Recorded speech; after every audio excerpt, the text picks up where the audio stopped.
The night Elena Ward knocked on Jonah Hale's door, she held two things: a 6-month-old baby with eyes that could break a man's heart, and a secret that would shatter the silence he'd built around himself for 7 years. She didn't beg, she didn't cry. She just stood there in the freezing wind, half dead from cold, and said 5 words that would change everything. "I can work. Please." What Jonah didn't know was that the men hunting her were already close, and the choice he made in that moment would force him to become someone he'd sworn he'd never be again. If you want to see how far a man will go to protect what he thought he'd lost forever, stay with me until the end. And please, hit that like button and comment with your city so I can see how far this story travels. The wind that night carried the smell of coming snow. Jonah Hale stood at the window of his ranch house, watching the last light die behind the mountains. The glass was cold against his palm, fogged at the edges where the warmth of the stove met the bitter air outside. He'd been standing there for 10 minutes, maybe longer, not really seeing anything, just existing in the space between day and night, the way he'd existed for the past 7 years. The house behind him was quiet. Too quiet. It had been that way since Margaret died. He turned away from the window, his boots heavy on the wooden floor. The kitchen was clean because he kept it that way, not because anyone cared. The stove radiated heat into the empty room. On the table sat the remains of his dinner, a plate with half-eaten beans, bread he'd made himself that had come out too dense, a cup of coffee gone cold. Jonah was 42 years old. He looked 50. Hard work and harder grief had carved lines into his face that hadn't been there a decade ago. His hair, once dark brown, was threaded with gray. His hands were scarred and calloused from years of ranch work done mostly alone. He'd posted the notice in town 3 weeks ago, a simple card tacked to the board outside the general store. Cook wanted, room and board. Inquire at Hale Ranch, 10 miles north. No one had come. He hadn't really expected anyone to. The ranch was too far out, too isolated, and everyone in town knew his story, knew he was the widower who'd buried his wife and unborn child, knew he'd turned into the kind of man who didn't talk much, didn't smile, didn't want company. Jonah picked up his plate and carried it to the sink. Through the window above the basin, he could see his breath clouding in the air outside. The temperature was dropping fast. It would be below 0 by midnight. He was reaching for the pump handle when he heard it, a sound so faint he almost missed it. A knock. Jonah froze, his hand still extended.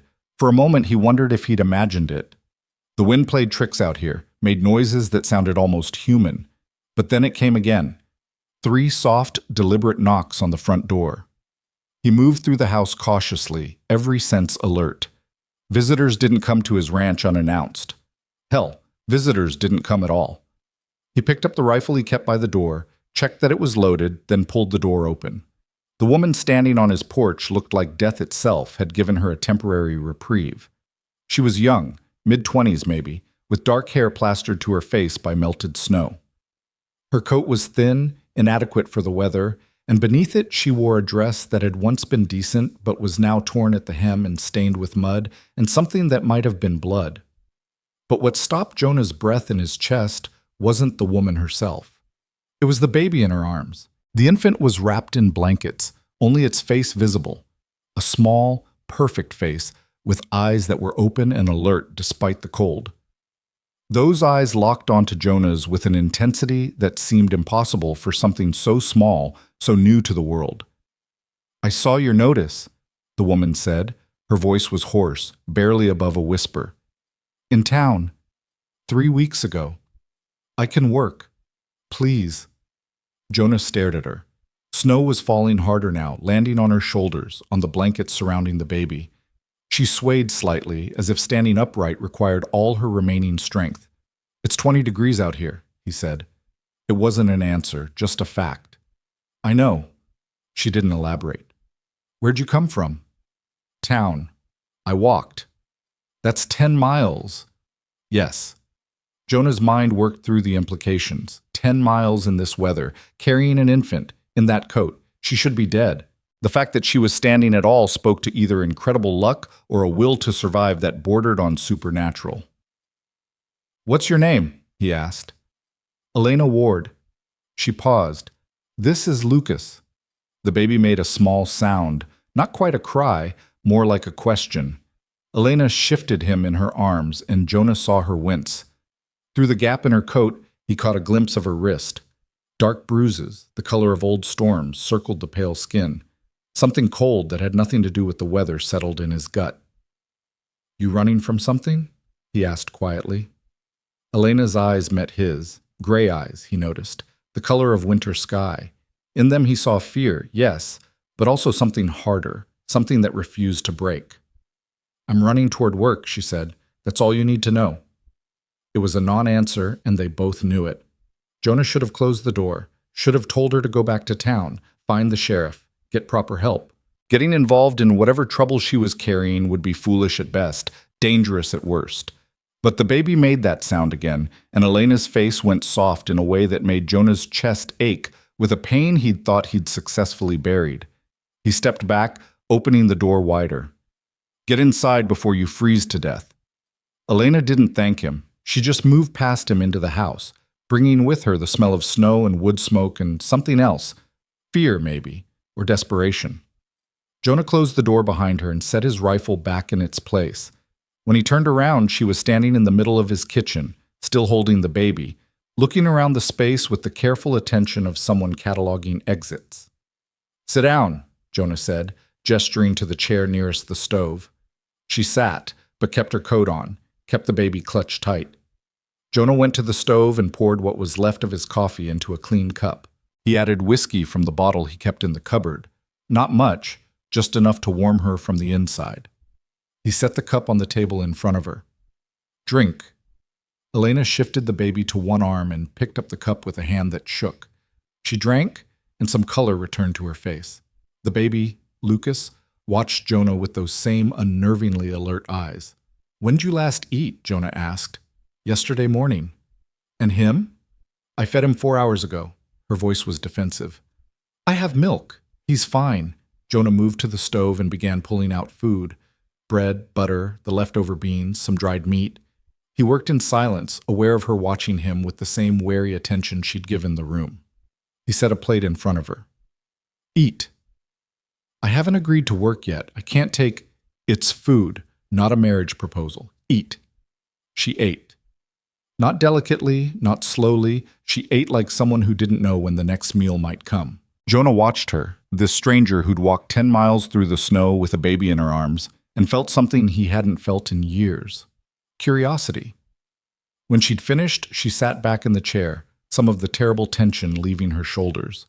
The baby had fallen asleep against her chest, his small face peaceful. "The job," Elena said.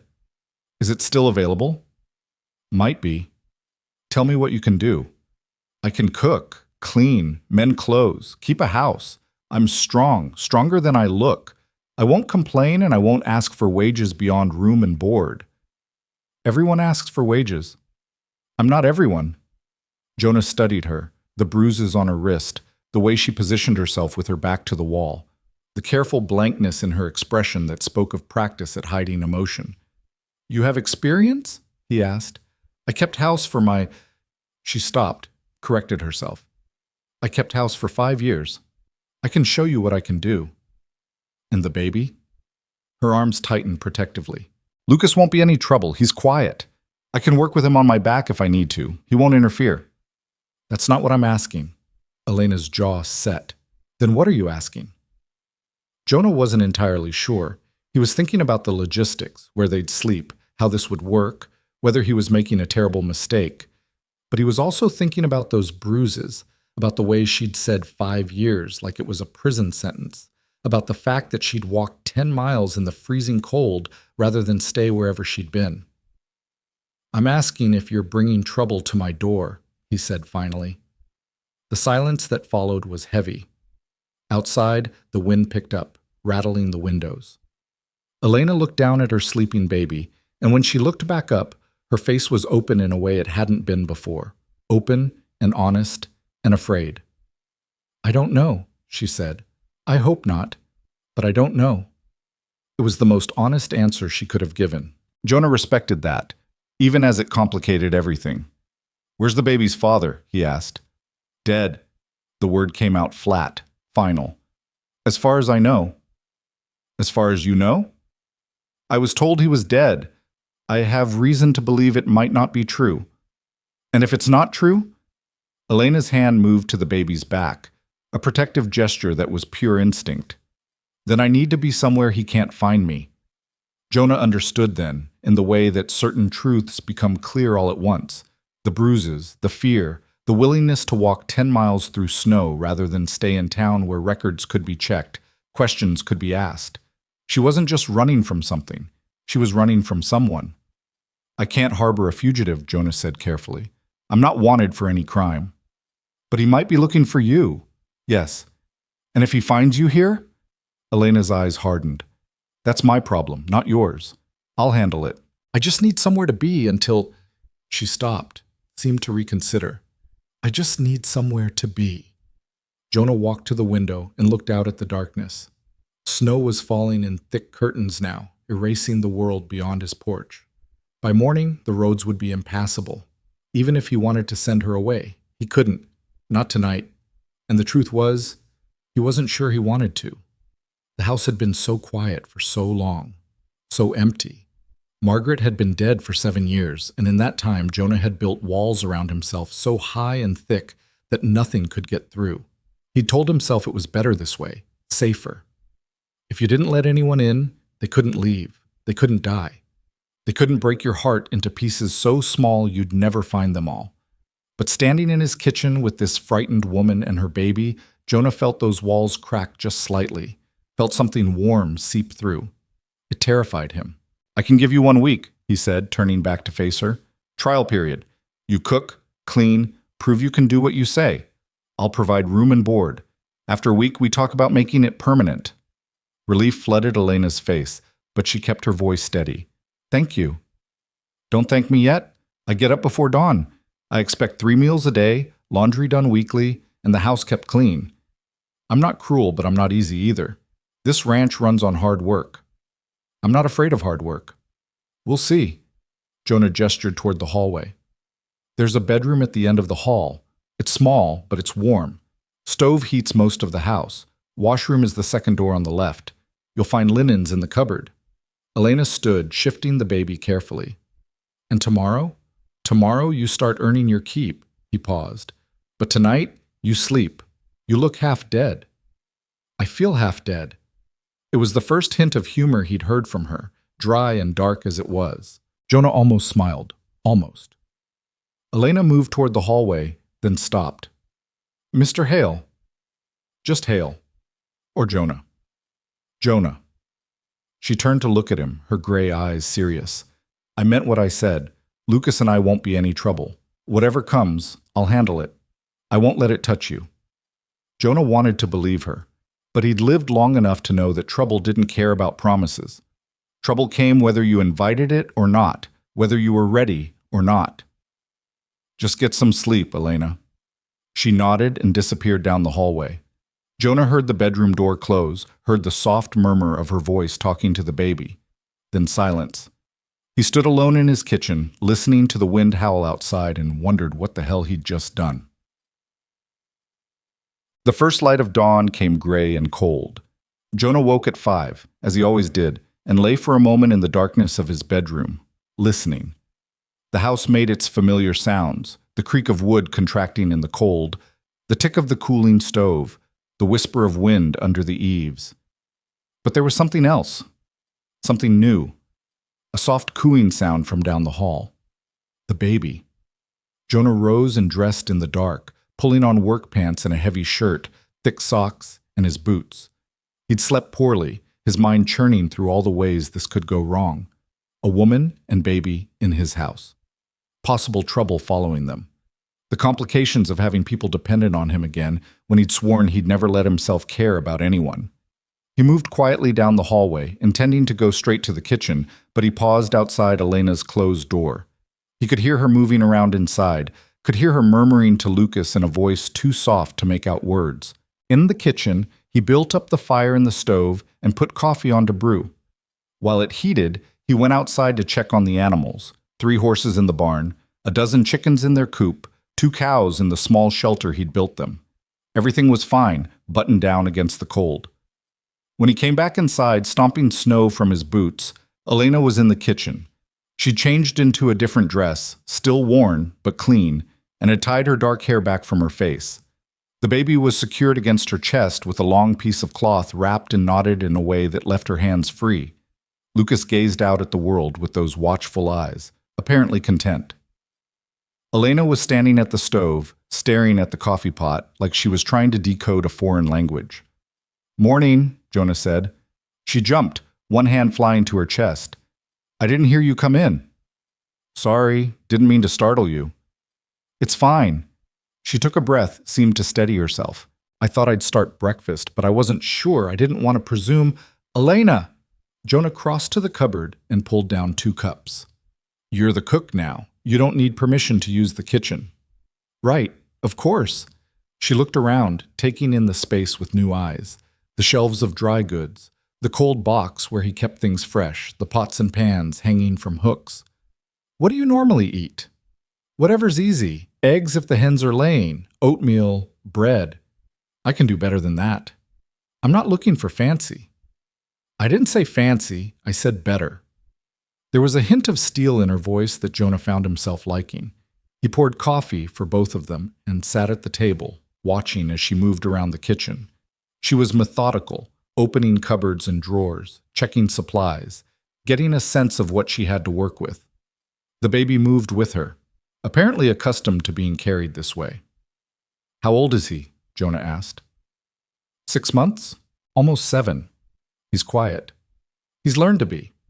There was something sad in the way she said it, something that suggested quietness hadn't been Lucas's choice. Elena found eggs, flour, a bit of bacon, some milk.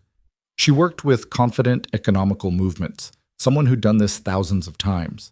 Within 20 minutes, the smell of cooking bacon filled the kitchen, followed by the warm scent of fresh biscuits.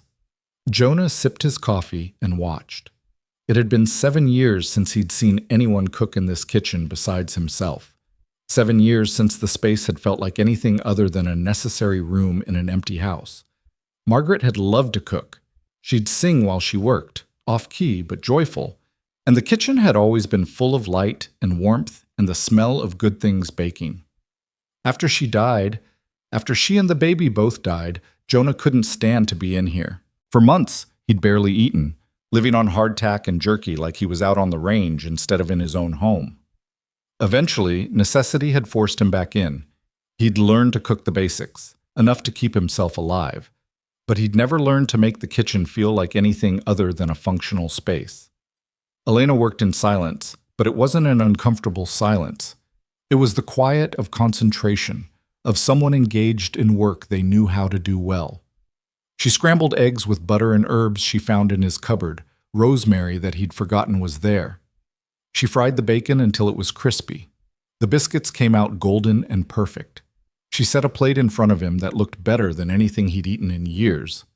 "Thank you," Jonah said.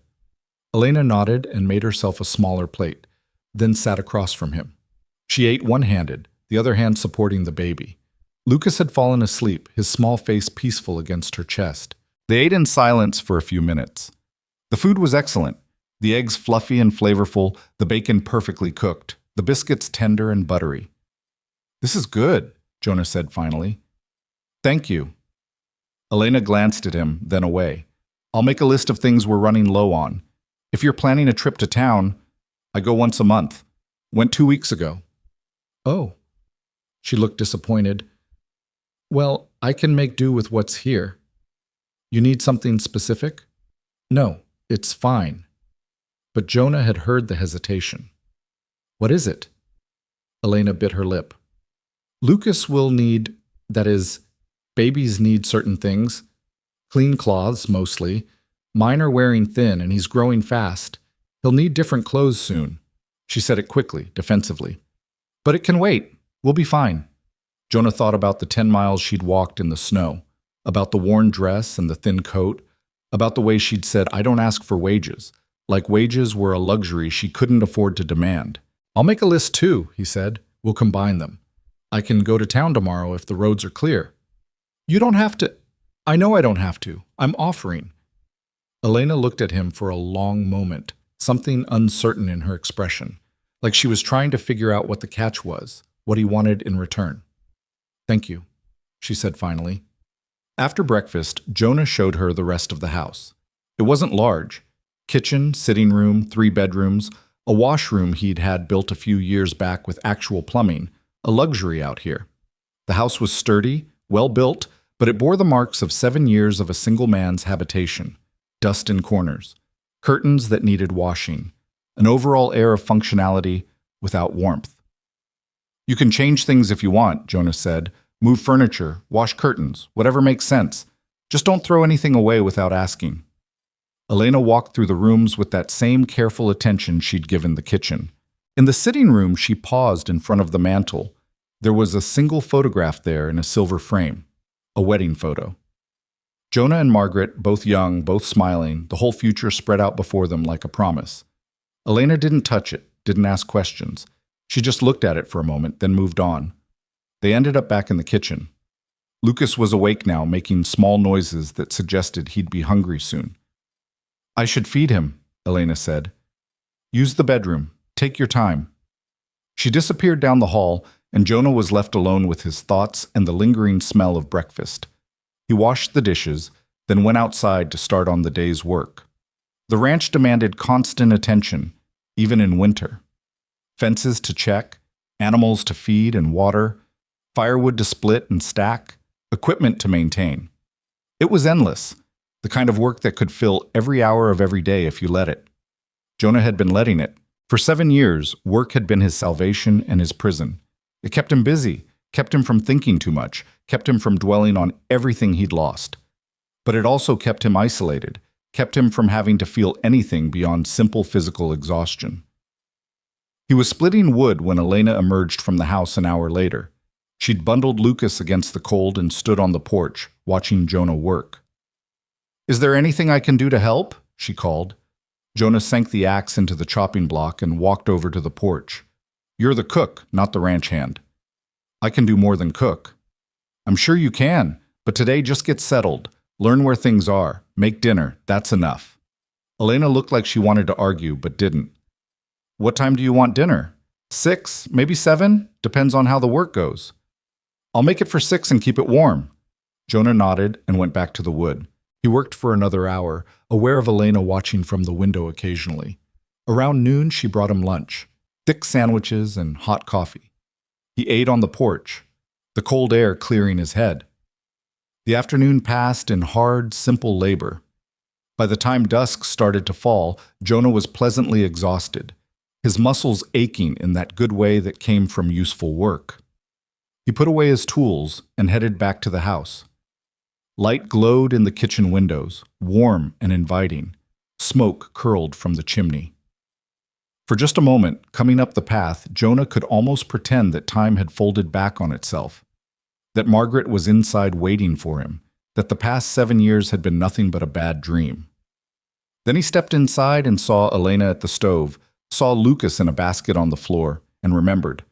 This wasn't his wife. This wasn't his life returned to him. This was something else entirely. Dinner was beef stew with vegetables and fresh bread. The stew was rich and savory, the kind of meal that warmed you from the inside out. Jonah ate 2 bowls. "Where'd you learn to cook like this?" he asked. "My mother." Elena broke off a piece of bread. "She was very particular about things being done right." "She teach you anything else?" "How to keep a house, how to manage money, how to—" She trailed off, something dark crossing her face. "How to keep peace." The way she said it made Jonah think keeping peace meant something more than mediating arguments. "Where is she now?" he asked. "Dead, 5 years ago. Fever." "I'm sorry." "Don't be. She had a hard life. She's better off." It was a strange way to talk about a mother, but Jonah didn't push. Everyone had their own relationship with grief, their own way of processing loss. They finished dinner in silence. Elena cleared the plates and washed up, while Jonah sat at the table, drinking coffee, feeling more content than he had any right to be. Lucas started fussing, and Elena picked him up, bouncing him gently. "I should put him down. He's tired." "Go ahead." She disappeared down the hall. Jonah heard her moving around in the bedroom, heard her singing softly, a lullaby he didn't recognize. The sound did something strange to his chest, made it ache in a way that was almost pleasurable. When Elena came back, Lucas was presumably asleep. She poured herself coffee and sat down at the table, and for a while they just sat there, two people at the end of a long day, comfortable in the quiet. "Can I ask you something?" Elena said finally. "You can ask. Can't promise I'll answer." "Why did you hire me?" Jonah considered the question. "Needed a cook." "You could have turned me away. You almost did. I saw it in your face, but you didn't." He'd thought about this himself all through the day. Why had he let her in? It would have been easier to send her back to town, to let someone else deal with whatever trouble she was carrying. "The baby," he said finally, his eyes. Elena waited, sensing there was more. "They reminded me of someone," Jonah continued.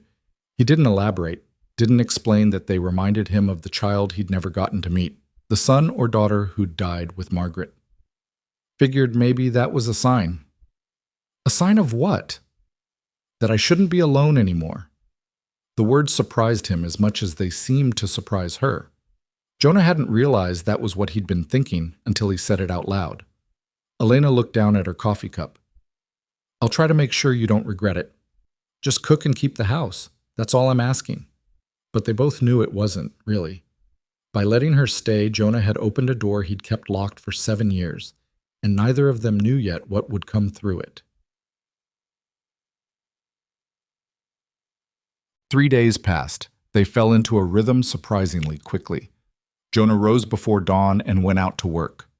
Elena cooked breakfast, cleaned the house, cared for Lucas, and prepared meals that got better each day. In the evenings, they'd eat dinner together, exchange a few words, then retreat to their separate spaces. It was a functional arrangement, professional, almost. But small things were changing. Elena had washed the curtains and hung them back up, bringing light into rooms that had been dim. She'd rearranged the kitchen so things made more sense, made the space more efficient. She'd found an old quilt in the linen closet and hung it on the wall in the sitting room, adding color to the space. Jonah noticed these things but didn't comment. He was aware, though, that the house felt different, lived in, like a home instead of just a shelter. On the third evening after dinner, Elena was washing dishes when she gasped and dropped a plate. It shattered on the floor. Jonah looked up from his coffee. Elena had gone pale, staring out the window over the sink. "What is it?" he asked. "I thought I saw—" She stopped, shook her head. "Nothing. I'm sorry about the plate." But Jonah had already stood and moved to the window. Outside, dusk was falling. The yard was empty, the barn dark. Nothing moved except the wind stirring the snow. "What did you see?" he asked quietly. "A man. I thought, but it was probably just shadows." Jonah didn't think it was shadows. He'd heard something in her voice, recognized the fear underneath the words. "Stay here," he said. He grabbed his rifle and went outside. The cold hit him immediately, but he ignored it, moving across the yard with purpose. He checked the barn, empty except for the horses. The chicken coop, undisturbed. The tree line beyond the clearing, dark and still. No tracks in the snow except his own from the day's work. Jonah stood in the yard for a long time, letting his eyes adjust to the darkness, watching for any movement. But there was nothing. If someone had been there, they were gone now. When he came back inside, Elena was sweeping up the broken plate. Her hands were shaking. "I'm sorry," she said again. "I'm being foolish." "You see anyone out there before?" "No, but I keep thinking—" She stopped, set down the broom. "I keep thinking he might have found me." "Your husband?" "Yes." Jonah set the rifle by the door and sat down at the table. "Tell me about him." Elena stiffened. "Why?" "Because if he's coming, I need to know what I'm dealing with." For a moment he thought she'd refuse, but then she sat down across from him, her hands folded tightly in her lap, and started talking. "His name is Thomas Ward. We married when I was 19. I didn't know— He seemed kind at first, attentive. But after the wedding—" She paused, choosing her words carefully.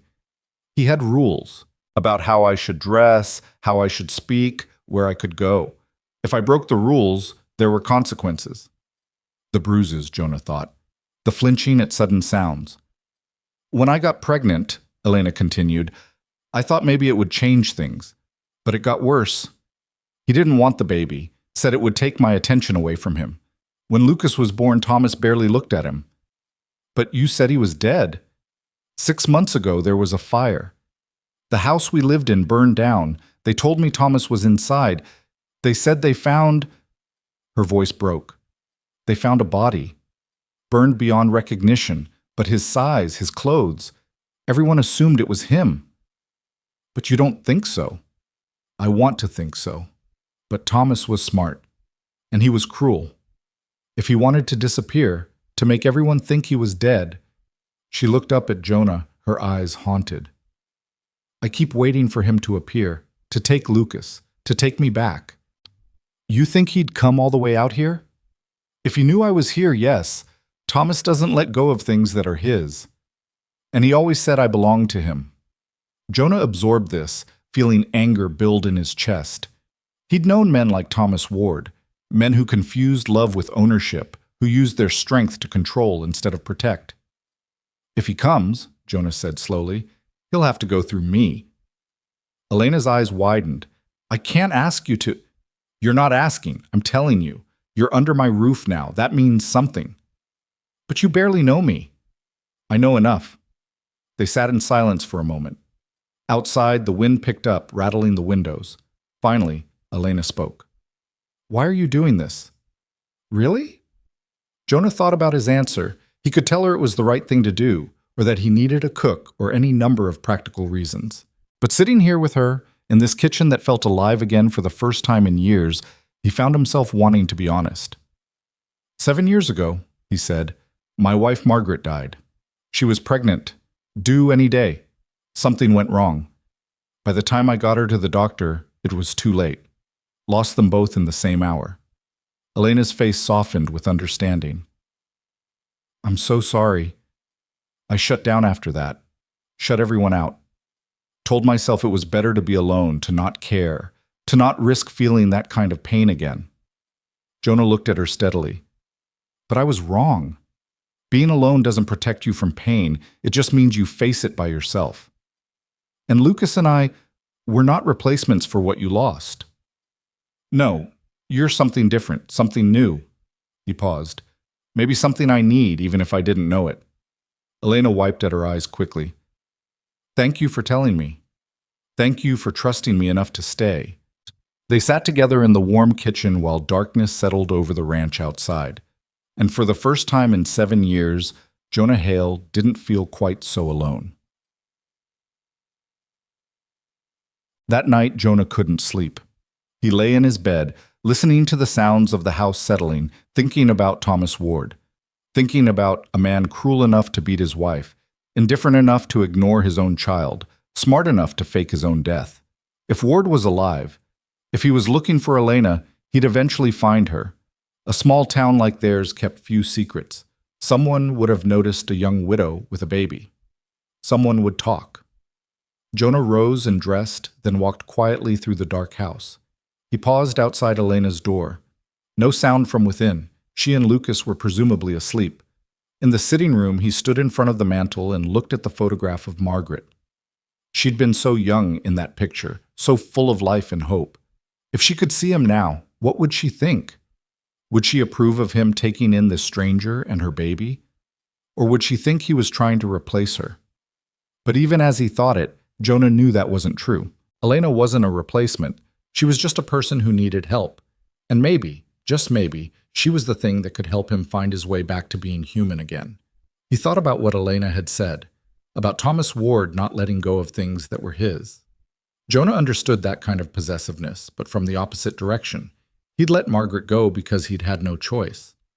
Death had taken her, and no amount of will or rage could bring her back. He'd learned to live with that loss, even if living was a generous term for what he'd been doing.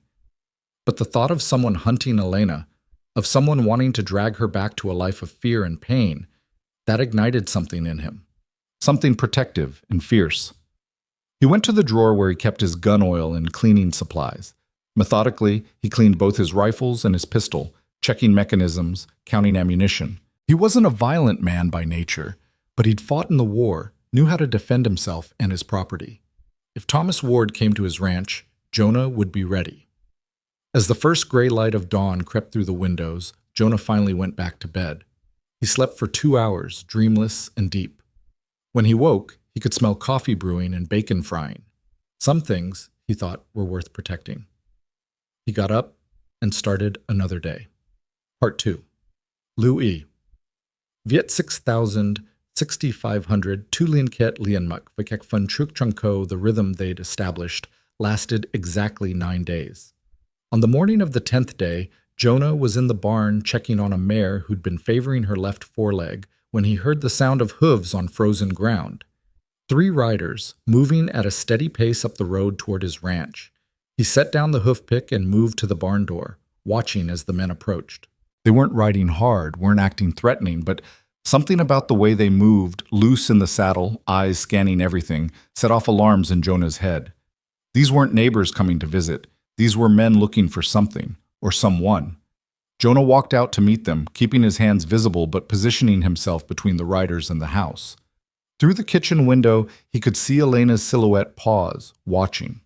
The lead rider was a heavy-set man in his 40s with a thick beard and small, calculating eyes. He pulled his horse to a stop about 10 feet from Jonah and touched the brim of his hat in a gesture that was more mockery than courtesy. "Morning," the man said. His voice was rough, like gravel rolling in a barrel. "Morning," Jonah replied, his tone neutral. "Help you with something?" "Maybe. Name's Pike. These are my associates, Daniels and Turner." He gestured to the 2 men flanking him, one tall and thin as a rail, the other younger, barely out of his teens but with hard eyes that had seen too much. "We're looking for someone. Thought maybe you could help us out." "I'm pretty isolated out here, don't see many people." Pike smiled, showing tobacco-stained teeth. "That's funny, because word in town is you recently hired yourself a cook. Young woman, dark hair, traveling with a baby." Jonah's expression didn't change, but inside his mind was racing. Someone in town had talked. Of course they had. A widow with a baby showing up alone, getting hired by the hermit rancher. That was exactly the kind of gossip that spread like wildfire in a small community. "I did hire a cook," Jonah said carefully. "What's your interest?" "We're looking for a woman named Elena Ward. She's got dark hair, late 20s, traveling with an infant. Her husband is very worried about her." "Her husband?" "That's right, Thomas Ward. Good man, from what we hear. His wife took off with his baby about 6 months back. He's been searching for her ever since. You can imagine how torn up he is." Jonah could imagine exactly how torn up Thomas Ward was, but not for the reasons Pike was suggesting. "If I had information about this woman," Jonah said slowly, "why would I share it with 3 strangers on horseback instead of the sheriff?" Pike's smile widened.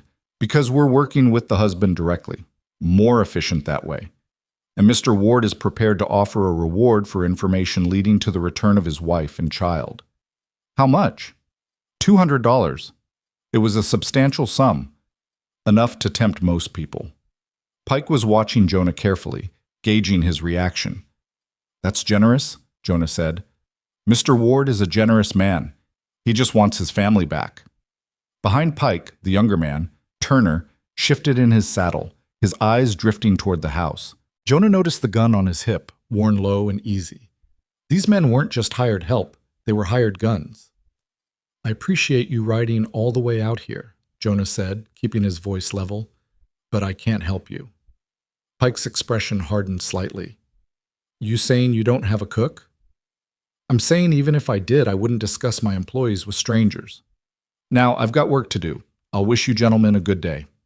He turned to walk back toward the barn, deliberately presenting his back, a calculated risk. If they were going to make a move, this would be when. "Mr. Hale." Jonah stopped, didn't turn around. "You seem like a reasonable man," Pike continued. "Smart. I'd hate to think you were harboring someone who doesn't want to be found. That could lead to all kinds of complications." Now Jonah did turn, slowly. "Is that a threat?" "Just an observation. This is a remote ranch, long way from help if something were to happen. Fire, accident, robbery. Terrible things can happen when you're this isolated." The thin man, Daniels, grinned at that, showing crooked teeth. Jonah walked back toward the riders, moving with deliberate calm. He stopped a few feet from Pike's horse and looked up at the man with eyes that had gone cold and flat. "Let me make something clear," he said quietly. "This is my land. You're on it uninvited. I've answered your questions as courteously as I'm inclined to. Now I'm telling you to leave. If you're not off my property in the next 2 minutes, I'll consider you trespassers and act accordingly." Pike held his gaze for a long moment. The tension stretched taut between them, like a wire about to snap. Then Pike laughed, though there was no humor in it. "Fair enough, Mr. Hale. We'll be on our way." He started to turn his horse, then paused. "But we'll be in the area for a while, asking questions, following leads. If you remember anything that might help us, you know where to find us. We're staying at the boarding house in town." "I'll keep that in mind." Jonah watched as the three men rode away, waiting until they disappeared down the road before he allowed himself to move. His hands were steady, but his heart was pounding hard against his ribs. He turned and walked quickly back to the house. Elena was standing just inside the kitchen door, her face drained of all color. Lucas was in her arms, awake and fussing. "They're looking for you," Jonah said. It wasn't a question. "Yes." Her voice was barely a whisper. "They said your husband hired them." "Then he's alive." Elena's legs seemed to give out. She sank into the nearest chair, clutching Lucas tightly. "I knew it. I knew he wasn't dead."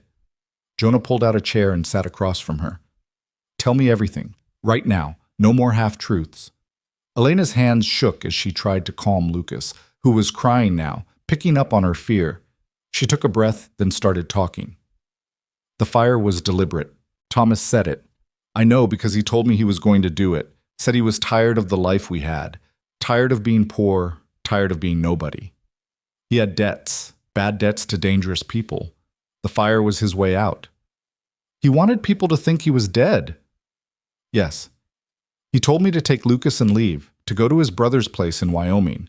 Said he'd meet us there once things settled down, but I couldn't—" Her voice broke. "I couldn't go back to that life, to him. So I ran." "Where did you go?" "I had some money my mother left me, hidden where he didn't know about it. I went east first, stayed in boarding houses, kept moving. But the money ran out, and I was tired of running. I thought if I came here, to a small town where nobody knew me, I could disappear, start over." Jonah absorbed this, piecing together the timeline. "How long before he figured out you weren't in Wyoming?" "I don't know, maybe a month, maybe longer. His brother would have sent word. Thomas would have been angry. Angry enough to send 3 hired guns after you." Elena's face crumpled. "I should leave. Tonight. I'll pack our things and go. I won't bring this to your door." "Too late for that. They've already connected you to this ranch." "Then I'll tell them I was here, but I left. Elena." Jonah reached across the table and took her hand. It was the first time he'd touched her beyond the accidental brush of fingers passing dishes. Her skin was cold. "Listen to me. Those men aren't going to stop looking. And if you run now, alone with a baby in the middle of winter, you won't make it far." "Then what do I do?" Tears spilled down her cheeks. "I can't let them take me back to him. I can't let him have Lucas." Jonah squeezed her hand once, then released it. He stood and walked to the window, looking out at the empty yard. His mind was working through possibilities, contingencies, plans. "How long did they give you?" Elena asked quietly. "What?" "The men. How long before they come back?" "They didn't say, but they'll be watching, waiting to see if you bolt." Jonah turned to face her. "That's what they do. Flush the rabbit from the brush, see which way it runs." "I won't run. Not if it puts you in danger. You're already in danger. Question is whether we face it together or separately." Elena wiped her eyes, some steel returning to her spine. "Together? I told you before. You're under my roof. That means something." Jonah crossed back to the table. "We need a plan. First thing, you stay inside. Don't go anywhere near the windows where someone could see you from the road. Second, we need to know what we're dealing with. I'll ride to town tomorrow, talk to the sheriff. The sheriff won't help. Thomas will have papers, marriage certificate, claim to the baby. Legally, I'm his wife. Lucas is his son. Then we need different help. What kind of help? Jonah thought about the people he knew in town. He'd kept himself isolated for 7 years, but before Margaret died, he'd had friends. People who owed him favors. Maybe it was time to call some of them in. Let me handle that, he said. For now, you and Lucas stay hidden. If anyone comes to the door, you go to the bedroom and stay quiet. Understand? Elena nodded. Jonah, I'm sorry. I should have been more honest from the start. Maybe, but you're being honest now. That's what matters. She looked at him with an expression he couldn't quite read, gratitude mixed with something else, something warmer. Why are you doing this? Because it's right, and because... He stopped, unsure how to finish. Because? Because I watched you walk 10 miles through snow with a baby in your arms rather than give up. Anyone with that much courage deserves a chance. Elena's eyes filled with fresh tears, but she blinked them back. Thank you. Jonah nodded and moved toward the door. I'm going to check the property. Make sure they didn't leave anyone watching. Keep the doors locked. He spent the next 2 hours riding the perimeter of his land, looking for signs of surveillance. He found nothing, but that didn't mean much. If Pike and his men were smart, and they seemed smart, they'd be watching from a distance, using field glasses. When Jonah returned to the house, the sun was high and pale in the winter sky. Inside, Elena had made lunch, though neither of them had much appetite. They ate in tense silence, both aware that the fragile peace they'd built over the past 10 days had shattered. After lunch, while Elena put Lucas down for his nap, Jonah went to his study, a small room off the sitting area that he rarely used anymore.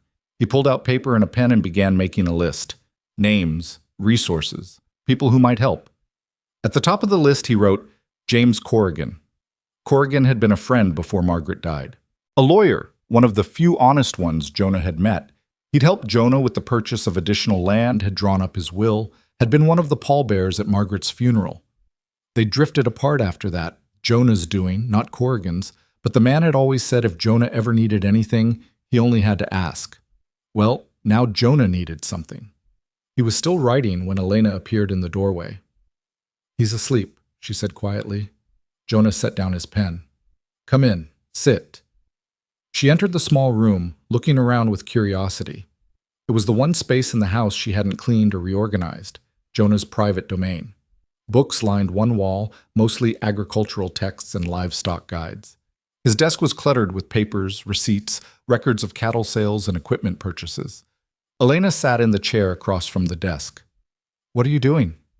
Making a list of people who might be able to help. Help how? Legally. If Thomas has papers claiming you're his wife and Lucas is his child, we need to find a way to counter that. Prove abuse, maybe. Get a judge to invalidate the marriage or grant you protection. Elena's face was skeptical. Judges don't usually side with wives over husbands. Depends on the judge and the evidence. Jonah tapped his pen against the paper. Those bruises I saw when you first arrived, were they all from him? Yes. Anyone ever witness him hurting you? Elena thought for a moment. The neighbors.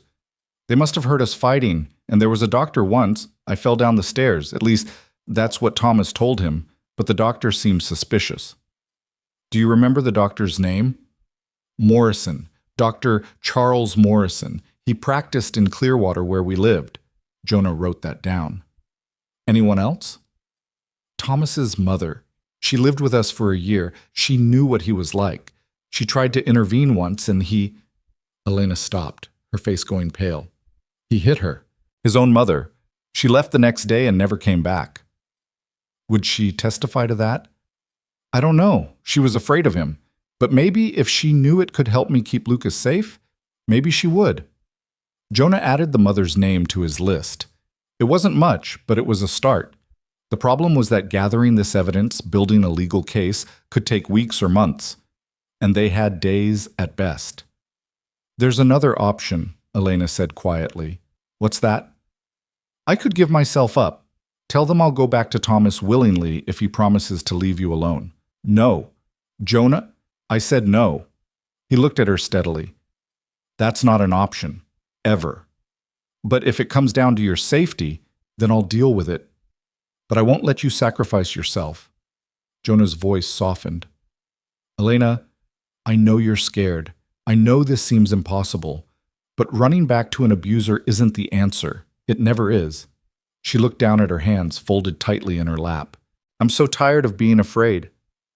"Then let's stop being afraid and start being prepared." That evening, after dinner, Jonah taught Elena how to load and fire his pistol. They went out behind the barn where the sound wouldn't carry far, and he showed her the mechanics, how to check if it was loaded, how to aim, how to breathe and squeeze the trigger rather than pull it. Elena's first shot went wide, the recoil startling her, but her second was better, and by the 10th shot, she was hitting the target, an old fence post, more often than not. "I don't want to kill anyone," she said, lowering the gun. "I don't want you to either, but I want you able to protect yourself and Lucas if it comes to that." She nodded, understanding. They practiced until the light failed, until Elena's hands were steady and sure on the weapon. That night, Jonas sat up late in the sitting room, the rifle across his knees, listening to the night sounds outside. Around midnight, he heard floorboards creak and looked up to see Elena standing in the doorway, wrapped in a shawl. "Can't sleep?" he asked. "No." She moved into the room and sat in the chair near the cold fireplace. "Too many thoughts." "I know the feeling." They sat in comfortable silence for a while. Outside, an owl called, hunting in the darkness. "Can I ask you something?" Elena said. "Sure." "Your wife, Margaret, what was she like?" Jonah was quiet for a moment, surprised by the question but not offended. "She was kind, patient. She saw good in people even when they didn't deserve it." He smiled slightly, remembering. "She used to sing all the time. Terrible voice, completely tone deaf, but she didn't care. Said music wasn't about being perfect, it was about being joyful." "She sounds wonderful." "She was. We met at a church social, I know, a cliché, but I saw her across the room and just knew. We were married 6 months later." The smile faded. "We had 7 good years.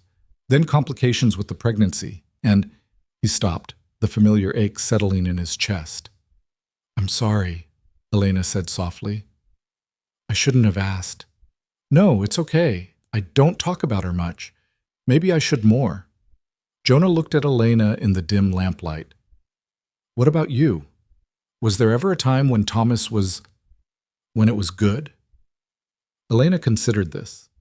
"At first, maybe. Or I thought it was good because I didn't know any different. My father died when I was young. My mother remarried a man who was cruel to her. I grew up thinking that's just how marriage was. Men controlled things, women endured. When Thomas asked me to marry him, he seemed gentler than my stepfather, less angry. I thought that was enough." "When did it change?" "About a month after the wedding. He started criticizing little things, how I cooked, how I dressed, who I talked to. Then the criticism turned to anger. Then the anger turned to—" She gestured at herself. "This. By the time I realized what I'd married into, I was trapped." "But you got out." "Because of Lucas. When I was pregnant, something changed in me. I realized I couldn't let my child grow up the way I did, thinking that fear and control were normal. So when the fire happened, when Thomas gave me that chance to run, I took it." Jonah nodded slowly. "That takes courage. Or desperation, I'm not sure which. Sometimes they're the same thing." Elena pulled the shawl tighter around her shoulders. "Do you think we have a chance of fighting this?" Jonah wanted to lie, wanted to give her false comfort, but she deserved honesty. "I don't know," he said, "but I know we have a better chance together than apart. And I know I'm not going to let those men take you without a fight. Even though it's not your fight? It became my fight the moment I opened my door." Elena's eyes glistened in the lamplight. "I don't know how to thank you." "Don't thank me yet. We've got a long way to go." She stood, preparing to go back to bed, but she paused beside his chair and did something unexpected. She leaned down and kissed his cheek, soft and quick. "Good night, Jonah." "Good night, Elena." He listened to her footsteps retreat down the hallway, felt the lingering warmth where her lips had touched his skin. Something shifted in his chest, something that felt dangerously like hope. The next morning, Jonah rode to town alone. Elena had argued against it, said it was too dangerous, that Pike and his men might be watching, but Jonah insisted. They needed information, needed help, and hiding wasn't going to solve anything. The ride took 2 hours through snow-covered country. The town, when he reached it, looked exactly as it always did. A single main street lined with wooden buildings, a church at one end, a saloon at the other. Jonah tied his horse outside the general store and went inside. Mrs. Henderson, who ran the store with her husband, looked up in surprise when he entered. "Jonah Hale, twice in 1 month. Should I be worried?" Despite everything, Jonah found himself smiling. Just needed to pick up some supplies. He made his purchases quickly: flour, sugar, coffee, and the things Elena had asked for. Baby cloths, soap, a small toy for Lucas. Mrs. Henderson rang up the items, her eyes curious, but her mouth, thankfully, closed. As she wrapped his purchases, Jonah said casually, "Heard there were some strangers in town, men asking questions." Mrs. Henderson's expression darkened. "Pike and his gang. Nasty pieces of work, if you ask me. They've been bothering half the town, asking about some woman who supposedly passed through." What are people saying? Most people aren't saying anything. We don't care much for outsiders coming in and making demands. She lowered her voice. "But between you and me, Jonah, if you know something about this woman they're looking for, you'd best be careful. Pike's got a mean reputation. They say he'll do anything for money." "Thanks for the warning." Jonah left the store and walked down the street to a small office with a sign that read James Corrigan, attorney at law. He hesitated at the door, suddenly uncertain. 7 years was a long time to neglect a friendship, but he knocked anyway. "Come in." James Corrigan looked exactly as Jonah remembered, tall and thin, with prematurely gray hair and sharp blue eyes behind wire-rimmed spectacles. He was sitting at his desk, reviewing documents, but when he looked up and saw Jonah, his face broke into a genuine smile. "Jonah Hale. Well, I'll be damned." He stood and came around the desk, extending his hand. "I was beginning to think you'd forgotten how to find town." Jonah shook his hand. "Been busy with the ranch." "For 7 years?" Corrigan's tone was gentle, not accusatory. "Sit down. Tell me what brings you here." Jonah sat and laid out the situation as clearly as he could. Elena's arrival, her history with Thomas Ward, the hired men looking for her. As he talked, Corrigan listened with the focused attention of a man trained to hear what wasn't being said as well as what was. When Jonah finished, Corrigan leaned back in his chair and steepled his fingers. "That's a hell of a situation. Can you help?" "Maybe. Legally, it's complicated. If Ward has a valid marriage certificate and can prove paternity of the child, he has rights, but..." Corrigan held up a hand. "Those rights can be challenged if there's evidence of abuse, abandonment, or endangerment. She has evidence. Witnesses who saw the abuse." "Written testimony?" "Not yet. We'll need it. Letters, affidavits, medical records if possible." Corrigan pulled out a fresh sheet of paper and began making notes. "I'll need to interview Elena myself, get her full statement, and we'll need to move fast. If Pike finds her before we can get a court order of protection." "He won't find her." Corrigan looked at Jonah over his spectacles. "You're certain of that?" "Yes." "Jonah, these men are professionals. They're being paid to find her, and they're good at what they do." "Then they'll find me first, and that won't go well for them." Corrigan studied him for a long moment. "You've changed." "Have I?" "The Jonah I knew 7 years ago wouldn't have gotten involved in something like this. Too much risk, too much complication. Maybe I was tired of being that Jonah." A slight smile touched Corrigan's lips. "I'm glad to hear it. You were never meant to live like a hermit." He returned his attention to his notes. "I'll draw up the necessary paperwork today. Bring Elena to town tomorrow. We'll use the back entrance. Keep it quiet. The less Pike knows about our moves, the better." "Thank you, James." "Don't thank me yet. This is going to be a fight." Corrigan set down his pen. "But for what it's worth, I'm glad you're fighting it. Elena Ward deserves better than what she's running from." Jonah left the office feeling slightly more hopeful. On his way back to his horse, he passed the boarding house where Pike and his men were supposedly staying. He saw no sign of them, but he felt eyes watching from somewhere. Let them watch, he thought. Let them see I'm not afraid. He rode home with his supplies, taking a longer route that allowed him to check if anyone was following. No one was, at least not obviously. When he arrived back at the ranch, Elena was waiting on the porch, relief flooding her face when she saw him. I was worried, she said. I'm fine, and I have good news. He carried the supplies inside and told her about his conversation with Corrigan. He wants to meet with you tomorrow. Can you do that? Yes, of course. Elena's hands twisted together nervously. Do you really think this can work? That we can fight Thomas legally? I think it's our best shot. Better than waiting for him to show up here. And if the legal route doesn't work? Jonah met her eyes steadily. Then we'll deal with that when it comes. That night, they prepared. Jonah cleaned all the guns again, counted ammunition, checked the locks on all the doors and windows. Elena packed a small bag with essentials for her and Lucas, just in case they needed to leave quickly. Around midnight, they sat at the kitchen table drinking coffee, both too wired to sleep. I keep thinking about what happens after, Elena said quietly. After? After this is resolved, one way or another. What happens to Lucas and me? Jonah had been trying not to think about that. What do you want to happen? I want... She stopped, seemed to gather her courage.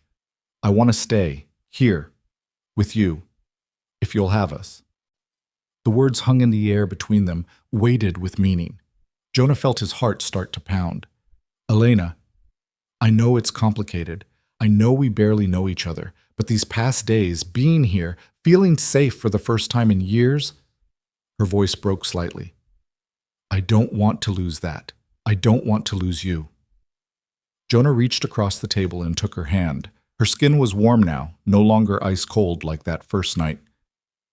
You're not going to lose me, he said. Whatever happens, you and Lucas have a place here as long as you want it.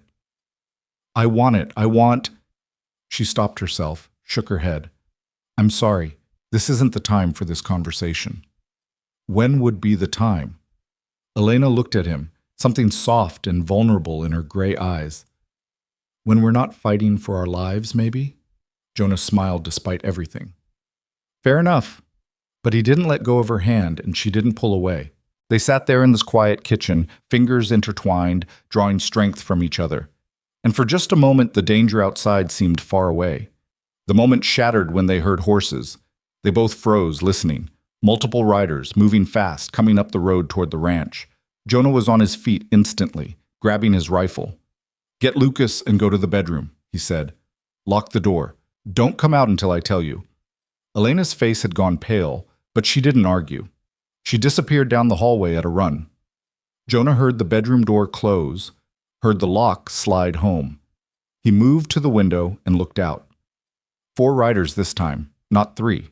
They pulled up in front of the house, their horses breathing hard from the fast ride. Pike was in the lead again, but now he was accompanied by a 4th man, older, well-dressed in a wool coat and expensive hat. Jonah's stomach dropped. He didn't need introductions to know who the 4th man was.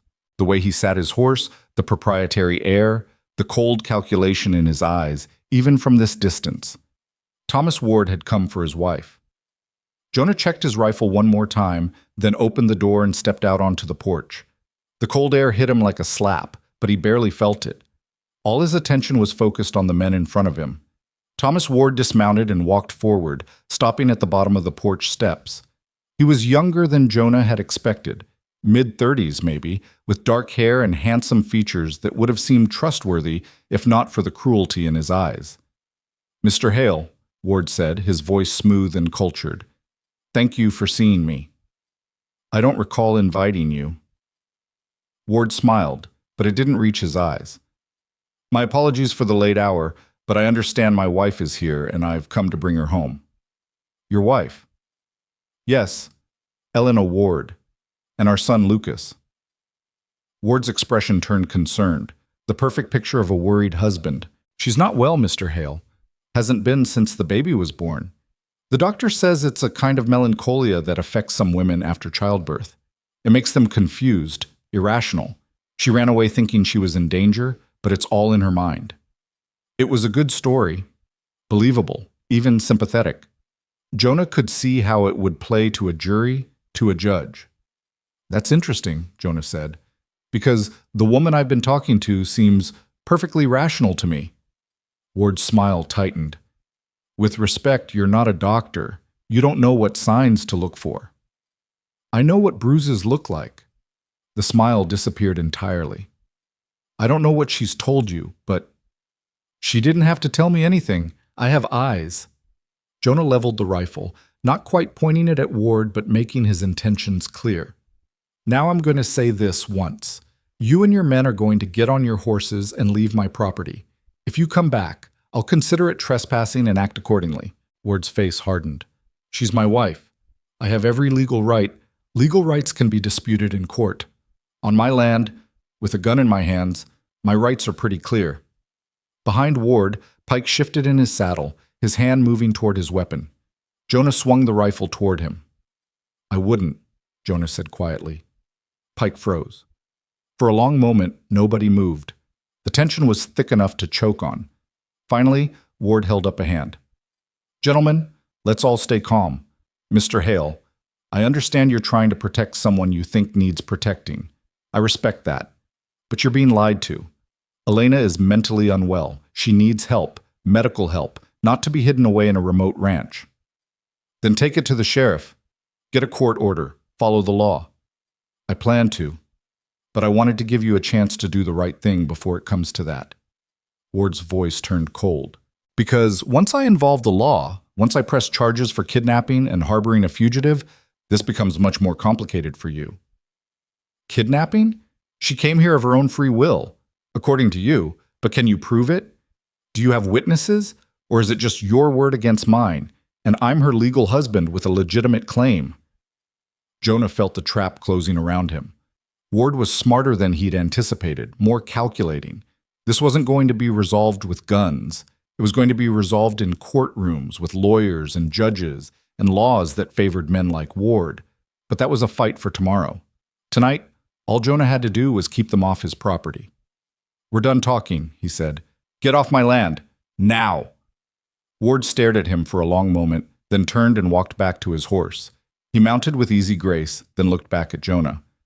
You're making a mistake, Mr. Hale. One you'll regret.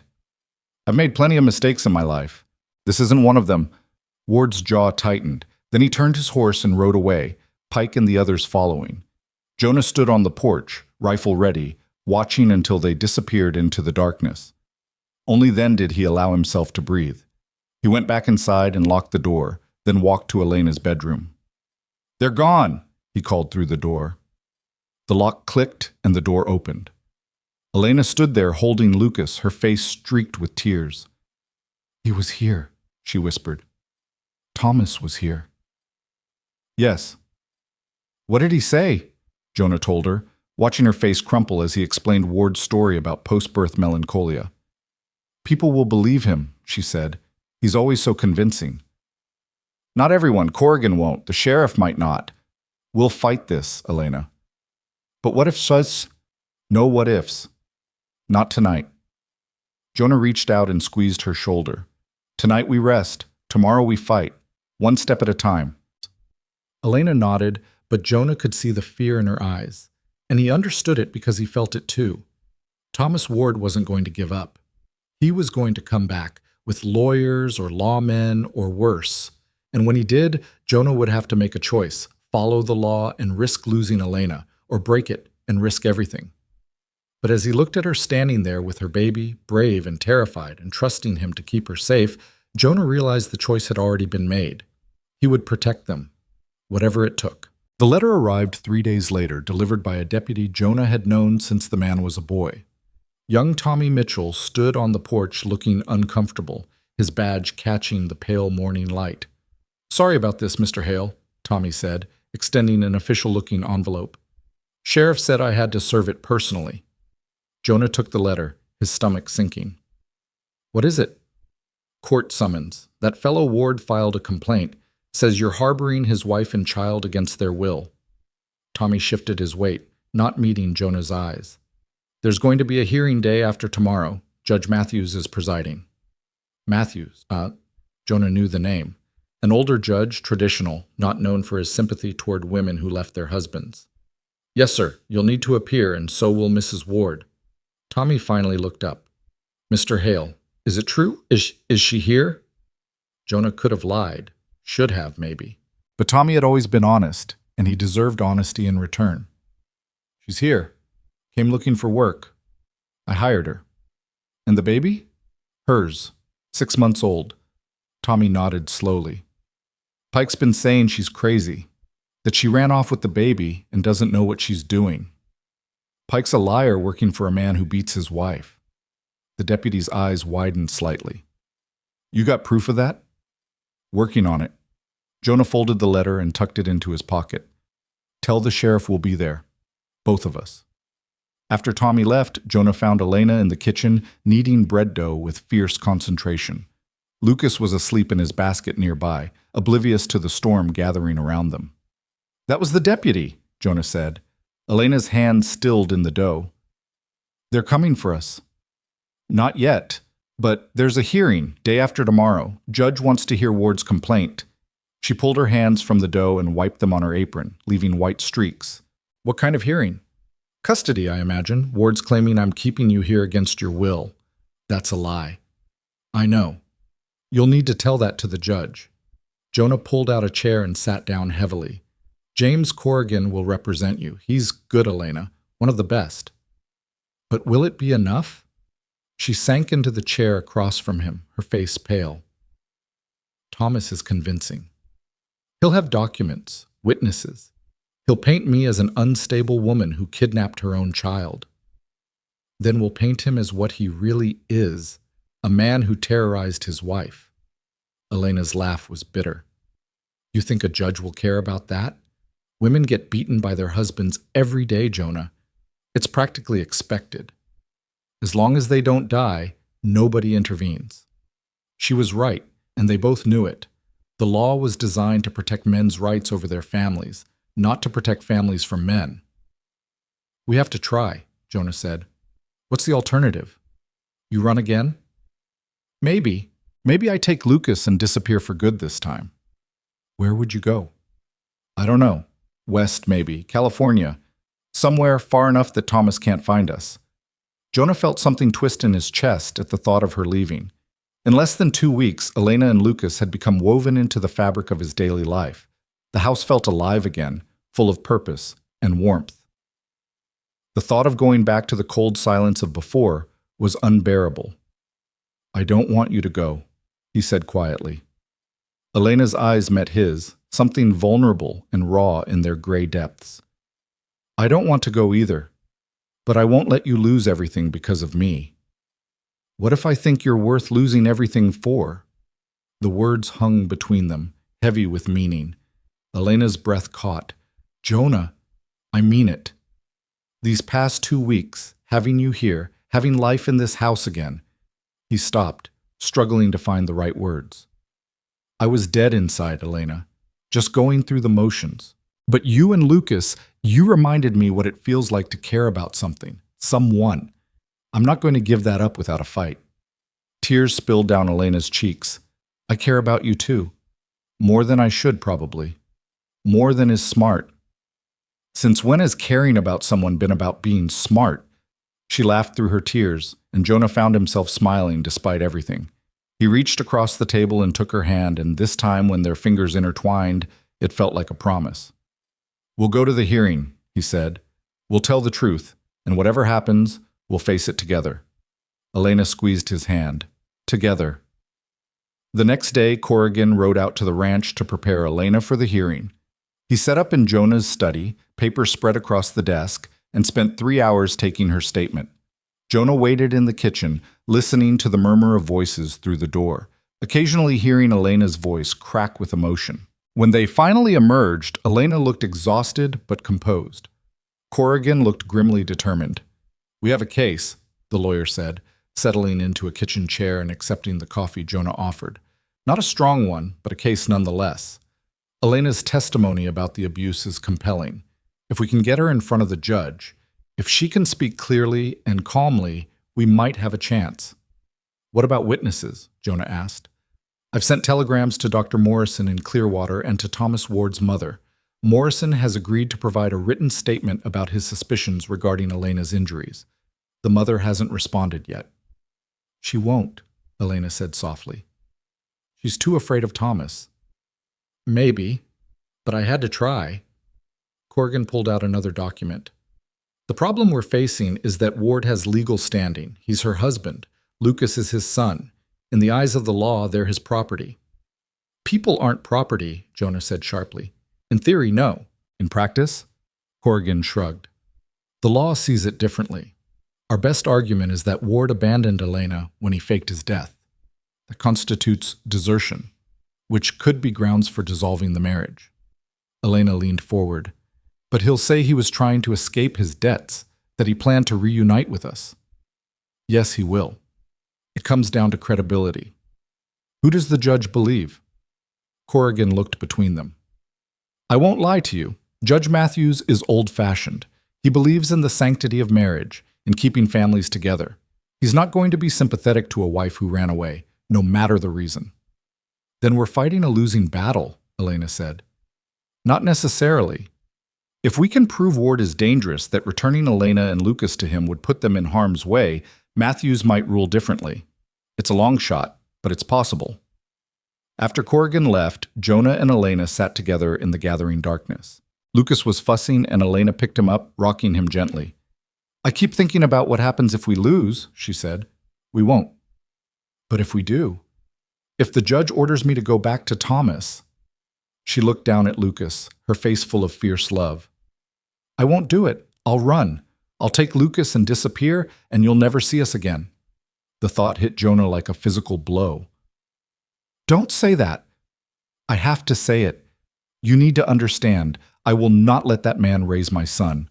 I will not let Lucas learn that violence and control are how you love someone. Her voice was steel. I'll die first, or I'll run so far and so deep that Thomas will never find us. Jonah stood and crossed to where she sat.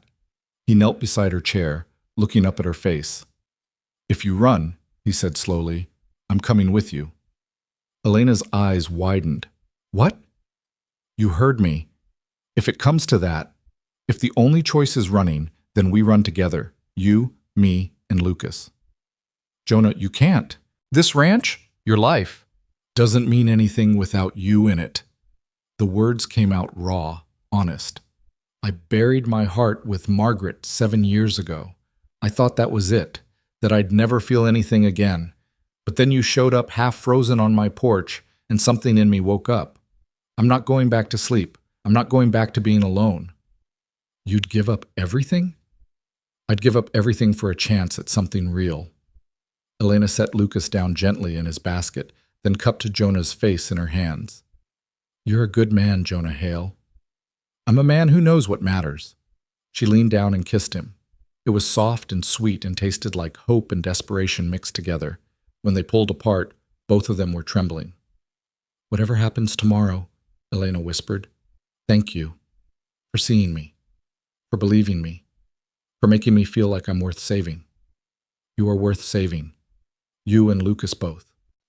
They sat together on the floor, Lucas between them, until the baby fell asleep. Then Jonah carried Elena's boy to his basket and walked her to her bedroom door. They stood there for a long moment, neither wanting to separate. Try to sleep, Jonah said. You too. But neither of them slept much that night. Jonah lay in his bed listening to the old house settle around him, thinking about courtrooms and judges and the very real possibility that tomorrow might tear apart the fragile peace they'd built.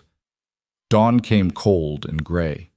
They dressed in their best clothes, Jonah in a suit he hadn't worn since Margaret's funeral, Elena in a modest dress she'd mended and pressed until it looked almost new. She wrapped Lucas in clean blankets and held him close. The ride to town was silent, both of them lost in their own thoughts. Corrigan met them at his office and went over the plan one more time. Then they walked together to the courthouse, a squat brick building that sat at the end of Main Street like a judge itself, stern and unyielding. Inside, the courtroom was already half full. Jonah saw Thomas Ward sitting at the front with his own lawyer, a slick-looking man in an expensive suit. Pike and his men sat in the back row, watching everything with cold eyes. Ward turned as they entered, and his gaze locked onto Elena. Even from across the room, Jonah could see the rage and possession in that look. Elena's hand tightened on his arm. "It's okay," Jonah murmured. "I'm right here." They took their seats.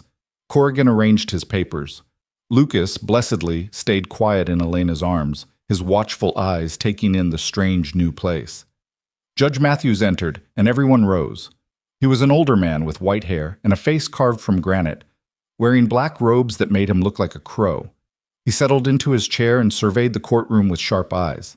"Be seated," he said, his voice surprisingly strong for his age. "We're here to consider a complaint filed by Mr. Thomas Ward regarding the custody of his wife, Elena Ward, and their infant son, Lucas Ward. Mr. Ward, your lawyer may proceed."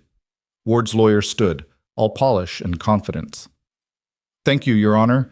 My client's case is straightforward. 6 months ago, his wife Elena Ward took their infant son and fled their home without warning or provocation.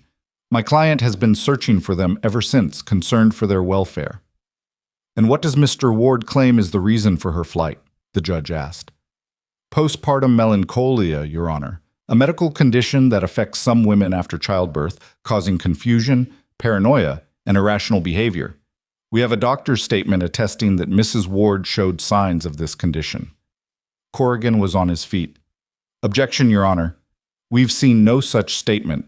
"But it will be entered into evidence," Ward's lawyer said smoothly, producing a document. The judge took it, read it briefly, then set it aside. "Continue. My client recently learned that Mrs. Ward has been staying at the ranch of one Jonah Hale, a man she barely knows. Mr. Hale has refused to allow my client access to his wife and child, essentially holding them prisoner." "That's a lie," Jonah said, standing. The judge's eyes snapped to him. "Mr. Hale, you'll have your chance to speak. Sit down." Jonah sat, but his jaw was tight with anger. Beside him, Elena's face had gone pale.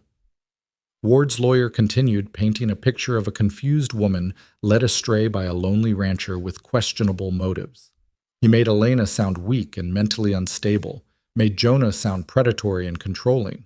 It was masterful, the way he twisted the truth into something ugly. When he finished, the judge turned to Corrigan. "Your response?" Corrigan stood, and Jonah saw the steel in the lawyer's spine. "Your Honor, the truth is much simpler and much darker than opposing counsel suggests. Elena Ward didn't flee due to mental illness. She fled to escape a husband who physically abused her for years." "That's slander!" Ward's lawyer shouted. "It's the truth, and we can prove it." Corrigan pulled out his own documents.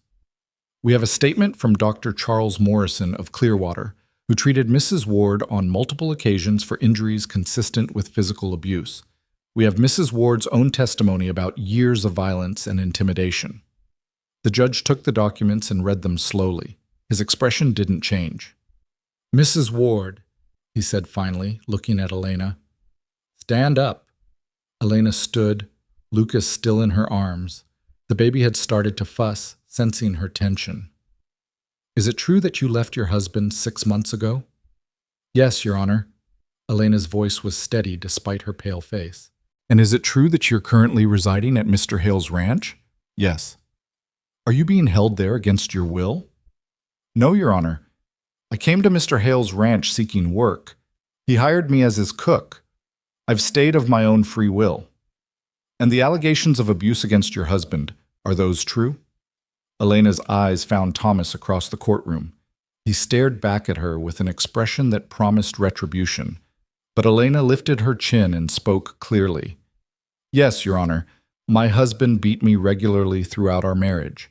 He controlled every aspect of my life. When I became pregnant, it got worse. After Lucas was born, Thomas barely acknowledged his existence. He said the baby was taking me away from him." "If this is true," the judge said, "why didn't you seek help? Go to the sheriff? Contact the authorities?" "Because I was afraid, Your Honor. Thomas always said if I told anyone, he'd kill me. I believed him." "Yet you had the courage to run away?" "I found courage when I looked at my son and realized I couldn't let him grow up watching his father hurt his mother. Children learn what they see, Your Honor. I couldn't let Lucas learn that violence is love." The courtroom was silent. Even Pike and his men seemed affected by the raw honesty in Elena's voice. But Ward's face had gone red with rage. "She's lying," he burst out, standing. "Every word is a lie." "Mr. Ward, sit down," the judge said sharply. "I never laid a hand on her. She's mentally ill, Your Honor, making up stories. I said, sit down!" Ward sat, but his hands were clenched into fists. Jonah watched him, saw the barely controlled violence beneath the civilized surface, and understood exactly what Elena had been living with. The judge turned back to Elena. "These injuries Dr. Morrison documented. How did you explain them?" "I told him I fell. It's what Thomas always told me to say." "And the doctor believed you?" "No, Your Honor, I could see it in his eyes. But he didn't press the issue." Judge Matthews sat back in his chair, his face thoughtful. "Mr. Hale, stand up." Jonah stood. "What's your interest in this case?" "Elena and Lucas needed help, Your Honor. I provided it." "Nothing more than that?" Jonah could have lied, could have kept it simple, professional. But he looked at Elena standing there with her son, and he couldn't. "I care about them," he said. "Both of them. I want to see them safe and happy. That's my interest." "Are you romantically involved with Mrs. Ward?" "Not in the way you're suggesting, Your Honor, but I won't deny that I have feelings for her." A murmur ran through the courtroom. Ward's lawyer seized on it immediately. "Your Honor, this proves my client's point. Mr. Hale has seduced a mentally unwell woman, taken advantage of her vulnerable state." "That's enough," the judge said. He looked at Elena. "Mrs. Ward, do you feel Mr. Hale has taken advantage of you?" "No, Your Honor. He's been nothing but kind and respectful. He gave me work when I needed it, shelter when I had nowhere else to go. He's asked nothing from me except honest work." "And your feelings toward him?" Elena's voice was clear and strong. "I respect him. I'm grateful to him. And yes, I care about him. He's shown me what kindness looks like, what it feels like to be valued rather than controlled." The judge was quiet for a long moment. Then he said, "I'd like to see the baby." Elena hesitated, then walked forward and placed Lucas in the judge's arms. The old man looked down at the infant with an expression that might have been softness. Lucas, for his part, stared up at the judge with those same watchful eyes that had struck Jonah that first night. The baby didn't cry, didn't fuss. He just looked, as if measuring the man who held his fate. "He's a handsome child," the judge said finally, handing Lucas back to Elena. "Healthy?" "Yes, Your Honor." "And you've cared for him alone these 6 months?" "Yes." Judge Matthews returned to his seat. "I'm going to hear from Mr. Ward now. Sir, stand up and tell me your side of this." Thomas Ward stood, and Jonah watched him transform. The rage disappeared, replaced by concern and sorrow. It was like watching an actor step into a role. "Your Honor," Ward said, his voice breaking slightly, "I love my wife. I love my son. When Elena left, I was devastated. I've spent every day since trying to find them, praying they were safe." "The allegations of abuse, are they false?" "Completely false, Your Honor. I never raised a hand to Elena. Never. We had disagreements, yes, like any married couple. But violence? Never." "Then how do you explain Dr. Morrison's statement?" "Elena was clumsy, Your Honor. She fell frequently during her pregnancy. I tried to help her, to take care of her, but she refused my help. As for her mental state, I noticed changes after the baby was born. She became paranoid, accused me of things I never did, withdrew from me. I wanted to get her help, but she ran before I could. It was smooth, practiced, believable. Jonah felt sick listening to it." "And the fire that supposedly killed you?" the judge asked. Ward's face showed perfect surprise. "I don't know what you mean, Your Honor." "Records show a fire destroyed your home 6 months ago. A body was found, identified as you." "That was a terrible mistake, Your Honor. I was away on business when the fire happened. A vagrant had broken into the house, apparently. When I returned and saw the devastation, saw that Elena and Lucas were gone, I assumed the worst. It took weeks to sort out the confusion." "Yet you didn't report your wife and child missing?" I hoped, Elena had gone to family. It wasn't until I checked with her relatives that I realized she'd simply run." Another murmur through the courtroom. Ward was good, Jonah had to admit, very good. Corrigan stood. Your Honor, permission to cross-examine. Granted. Corrigan approached Ward like a circling wolf.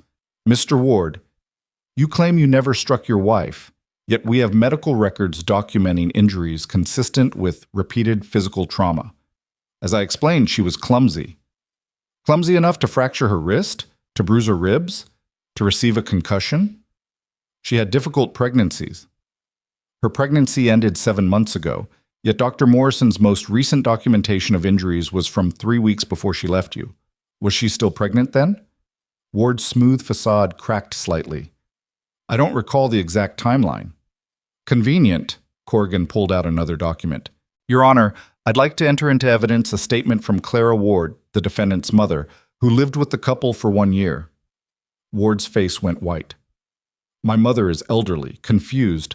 She's 62 and in perfect mental health, Corrigan said, and she states clearly that she witnessed her son strike his wife on multiple occasions.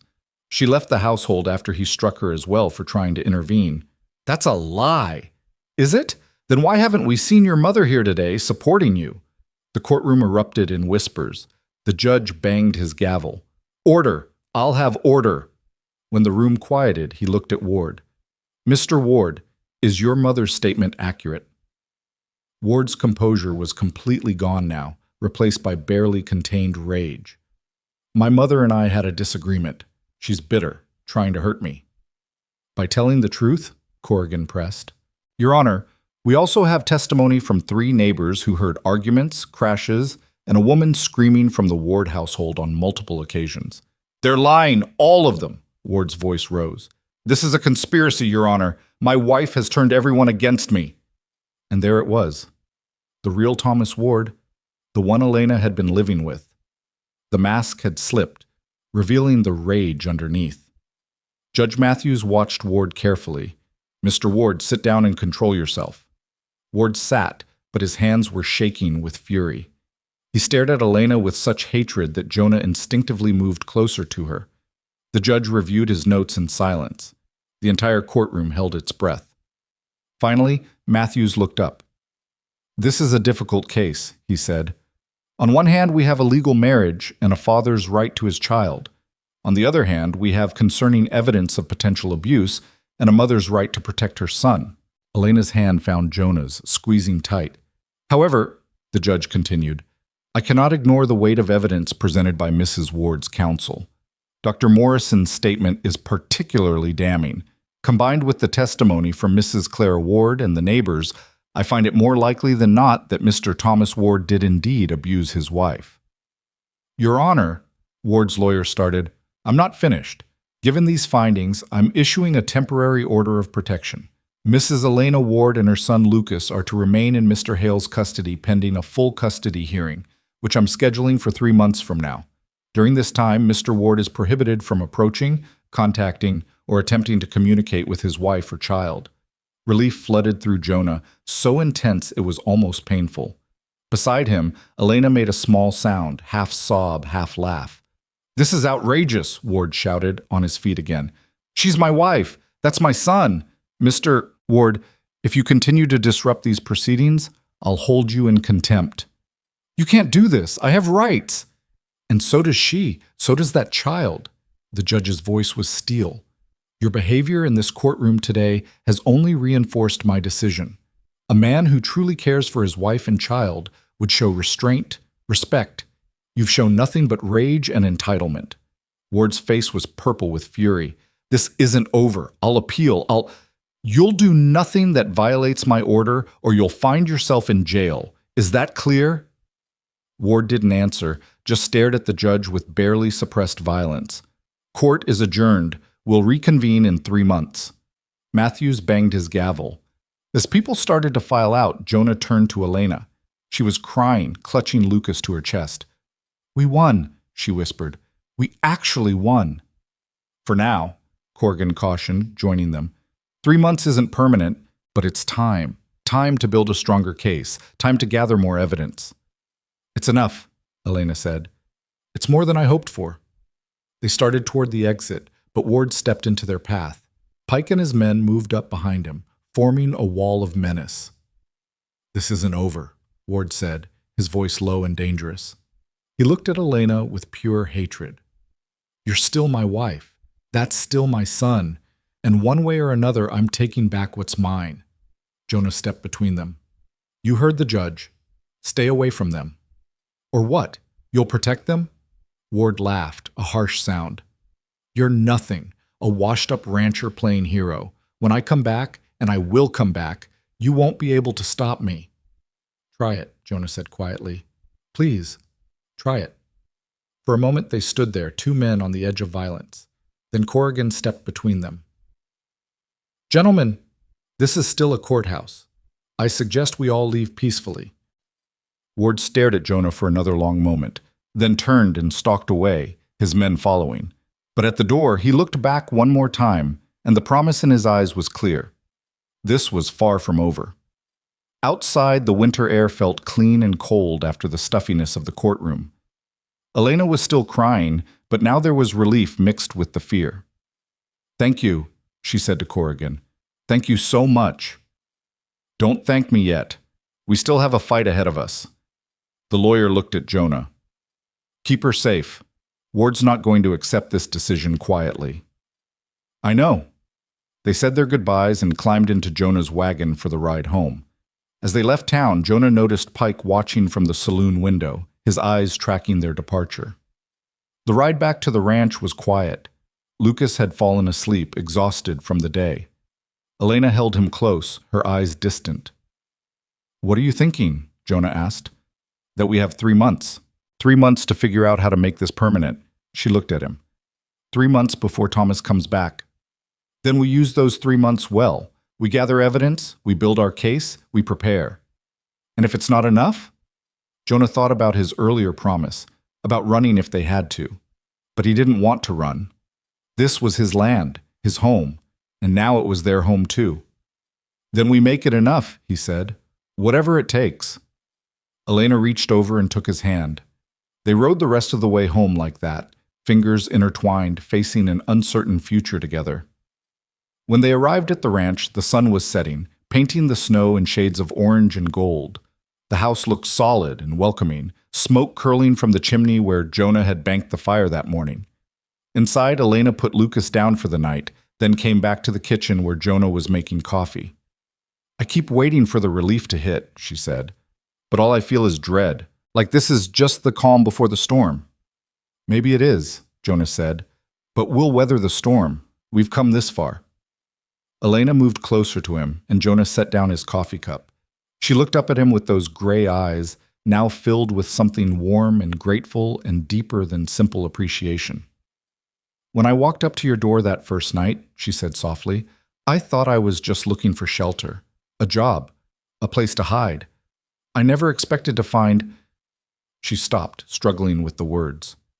To find what? Home. Hope. You. Jonah cupped her face gently. I never expected to find you either, never expected to feel anything again, but here we are. Here we are, she echoed. He kissed her then, properly this time, not the desperate kiss of the night before, but something slower, deeper, full of promise. When they pulled apart, both of them were trembling. 3 months, Elena whispered. We have 3 months to figure out how to keep this. Keep us. Then we'll make them count. They stood together in the kitchen, holding each other as darkness fell outside and the wind picked up, howling around the corners of the house. Somewhere out there, Thomas Ward was planning his next move, plotting how to take back what he considered his property. But in this moment, in this house, Elena and Lucas were safe, and Jonah would do whatever it took to keep them that way, even if it meant stepping into a fight he might not win. Even if it meant risking everything he'd built in the 7 years since Margaret died. Because some things were worth fighting for. And the woman in his arms, and the baby sleeping down the hall, they were worth everything. The first week after the hearing passed in tense vigilance.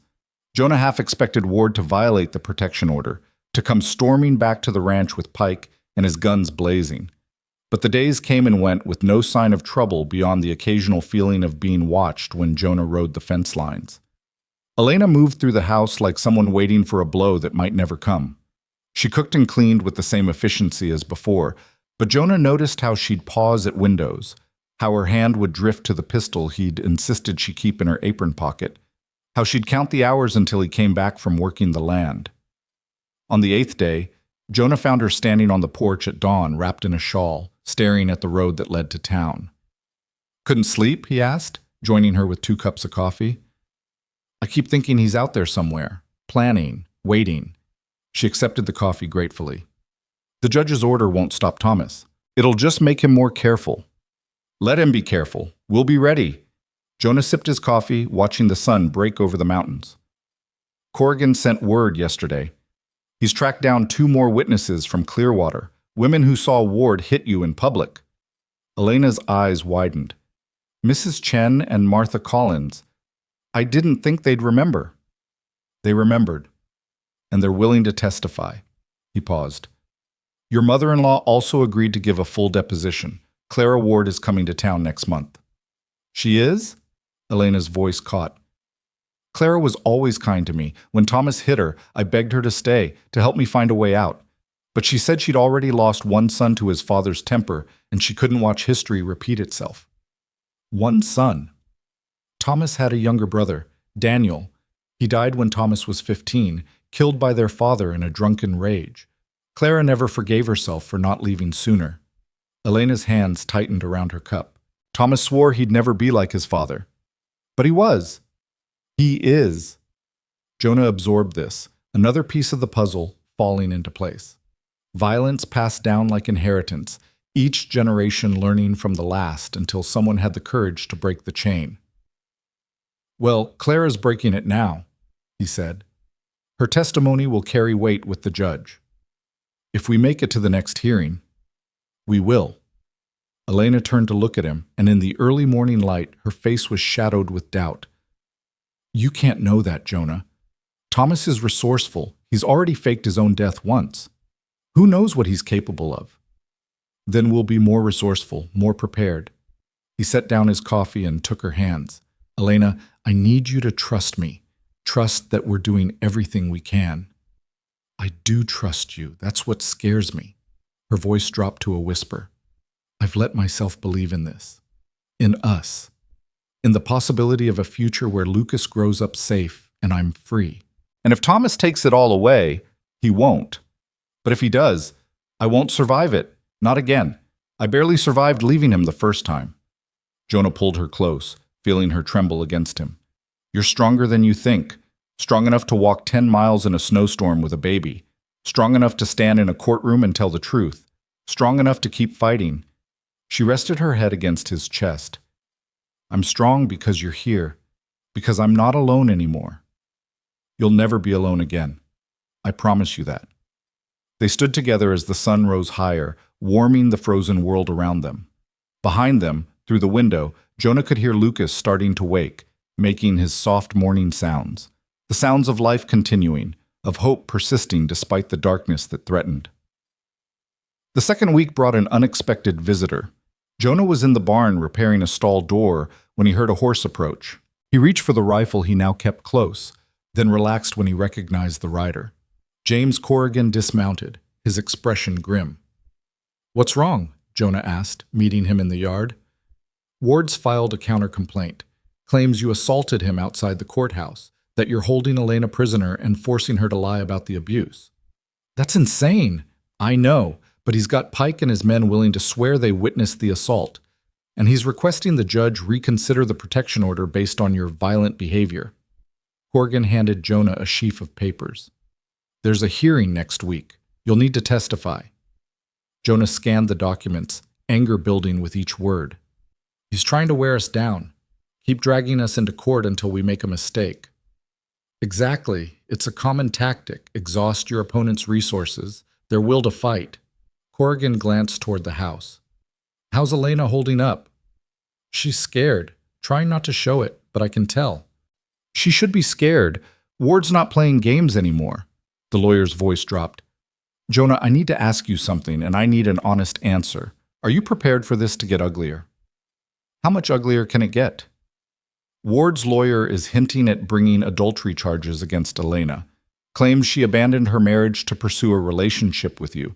If they can prove adultery, it weakens her case significantly, makes her look like an unfit mother. Jonah felt his jaw tighten.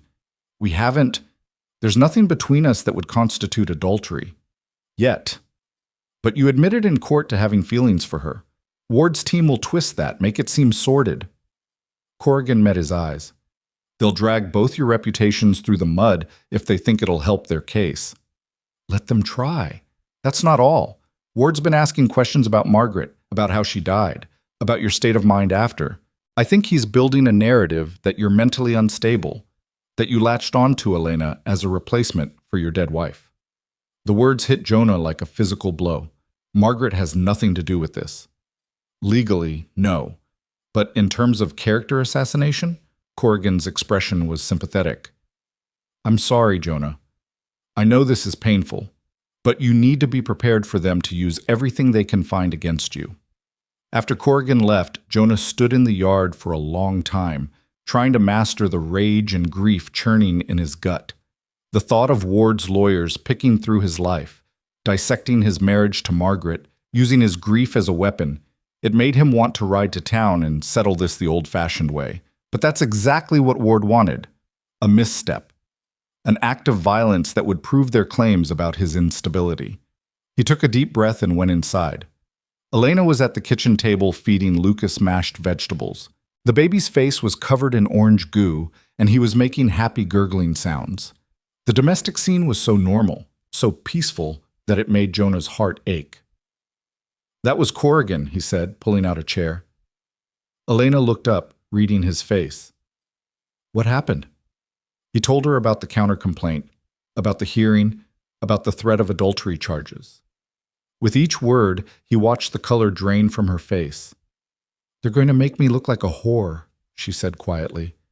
An unfaithful wife who abandoned her husband for another man. That's not true. Truth doesn't matter to Thomas.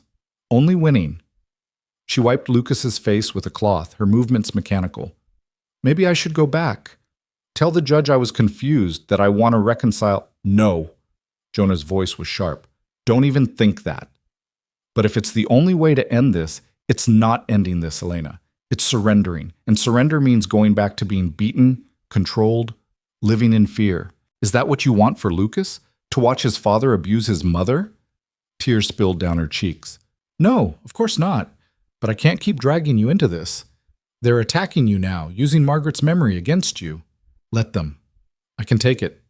He reached across the table and took her hand. What I can't take is the thought of you giving up, of that bastard winning. He always wins, Jonah. That's what he does.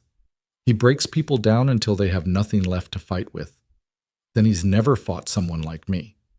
Elena looked at him with red-rimmed eyes. Why are you doing this? Really? You could wash your hands of this whole mess. Tell the judge you don't want to be involved anymore. Go back to your quiet life. Because that quiet life was killing me. Jonah squeezed her hand. You and Lucas woke me up. Made me remember what it feels like to care about something beyond just surviving day to day. I'm not going back to that half-life, I won't. Even if it costs you everything?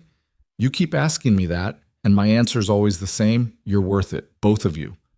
Lucas chose that moment to bang his spoon on the table, spraying vegetable mash everywhere. Despite everything, Elena laughed, a small, broken sound that was still somehow full of hope. He's going to be a handful when he's older, she said, wiping the mess. Good. World needs more people who don't take things lying down.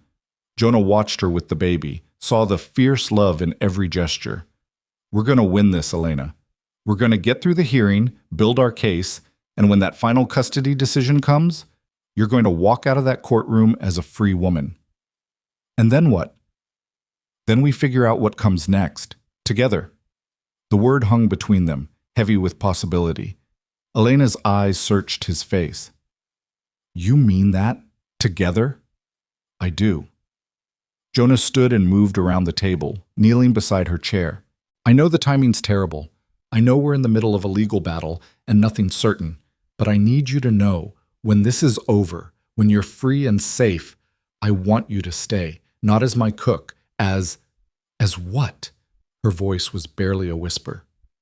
As my wife, if you'll have me. Elena's breath caught. Jonah, You don't have to answer now. We've got time. But I needed to say it, needed you to know that this isn't temporary for me. What I feel for you, it's real. It's permanent. I'm still married to Thomas. For now. But Corrigan thinks we can get the marriage dissolved based on the abuse and abandonment. And when that happens, when you're truly free, he stopped, suddenly uncertain. Unless you don't feel the same way. Unless I'm presuming too much. Elena cupped his face in her hands, and Jonah saw tears streaming down her cheeks again. But these were different tears. I feel the same way, she said. More than the same way. I love you, Jonah Hale. I think I started loving you that first night when you let me in from the cold without asking questions. When you saw me at my worst and still chose kindness. Elena, let me finish. I need to say this. She took a shaky breath. I never knew what love was supposed to feel like. With Thomas, it was control disguised as caring, but with you, you make me feel safe and strong and valued. You see me as a person, not property. And yes, when this is over, when I'm free, I want to be your wife. I want Lucas to grow up calling you father. I want to build a life here with you. Jonah pulled her close, Lucas between them, and kissed her with all the pent-up emotion of the past weeks. When they broke apart, both were crying. Well, Elena said, laughing through her tears. That's something to fight for, isn't it? Everything to fight for. The hearing the following week was brutal. Ward's lawyer presented a carefully constructed narrative of Jonah as an unstable widower who'd manipulated a vulnerable woman. They brought up Margaret's death, suggested Jonah had never properly grieved, implied his judgment was compromised by loneliness and desperation. Pike testified that he'd witnessed Jonah threaten Ward outside the courthouse. The other hired men corroborated the story, their lies smooth and practiced. But Corrigan was ready. He cross-examined each witness methodically, poking holes in their timeline, highlighting the financial arrangement between Ward and his hired men, questioning their credibility. When it was Elena's turn to testify, she spoke clearly and calmly about the first time Thomas hit her, about the pattern of abuse that followed, about her decision to leave. Ward's lawyer tried to rattle her, suggesting she was lying, but Elena didn't break. I am not lying, she said, her voice steady. And I am not mentally ill. I am a woman who survived years of abuse and found the courage to escape. That's not weakness, that's strength. Jonah testified about finding Elena on his doorstep, about hiring her as his cook, about the professional arrangement that had slowly become something more. Did you seduce Mrs. Ward? The opposing lawyer asked. No, I treated her with respect and kindness. Apparently that was enough to make her feel safe for the first time in years. Isn't it true that you saw Mrs. Ward as a replacement for your deceased wife? Jonah felt the anger rise, but kept his voice level. My wife, Margaret, was irreplaceable. But that doesn't mean I'm not capable of caring about someone new. Elena isn't a replacement for anything. She's her own person, and I value her for who she is. When the judge finally called for a recess, both sides were exhausted. Corrigan pulled Jonah and Elena aside in the hallway. It could go either way, he said. Matthews is hard to read, but I think we made our case. When will he decide? Elena asked. Could be today, could be next week. Judges like to take their time with custody matters. They waited in tense silence as the courtroom refilled. Ward sat across the aisle, his expression confident. Too confident. When Judge Matthews returned, his face was grave. I've considered the evidence presented by both sides, he said. The counter-allegations of assault are serious, but I find the testimony of Mr. Pike and his associates to be questionable at best. These men are being paid by Mr. Ward, which compromises their credibility. Jonah felt Elena's hand tighten on his arm. However, the judge continued, I am concerned about the nature of the relationship between Mr. Hale and Mrs. Ward. While I don't believe there's evidence of adultery, the developing romantic attachment is problematic given that Mrs. Ward is still legally married. Your Honor, Corrigan stood. I'm not finished. Despite these concerns, I find that the evidence of abuse against Mr. Ward remains compelling. Therefore, I'm upholding the protection order with one modification. Matthews looked directly at Elena. Mrs. Ward, You will remain in Mr. Hale's household, but you will sleep in a separate bedroom and maintain proper distance. Any evidence of impropriety will result in an immediate review of this arrangement. Is that understood?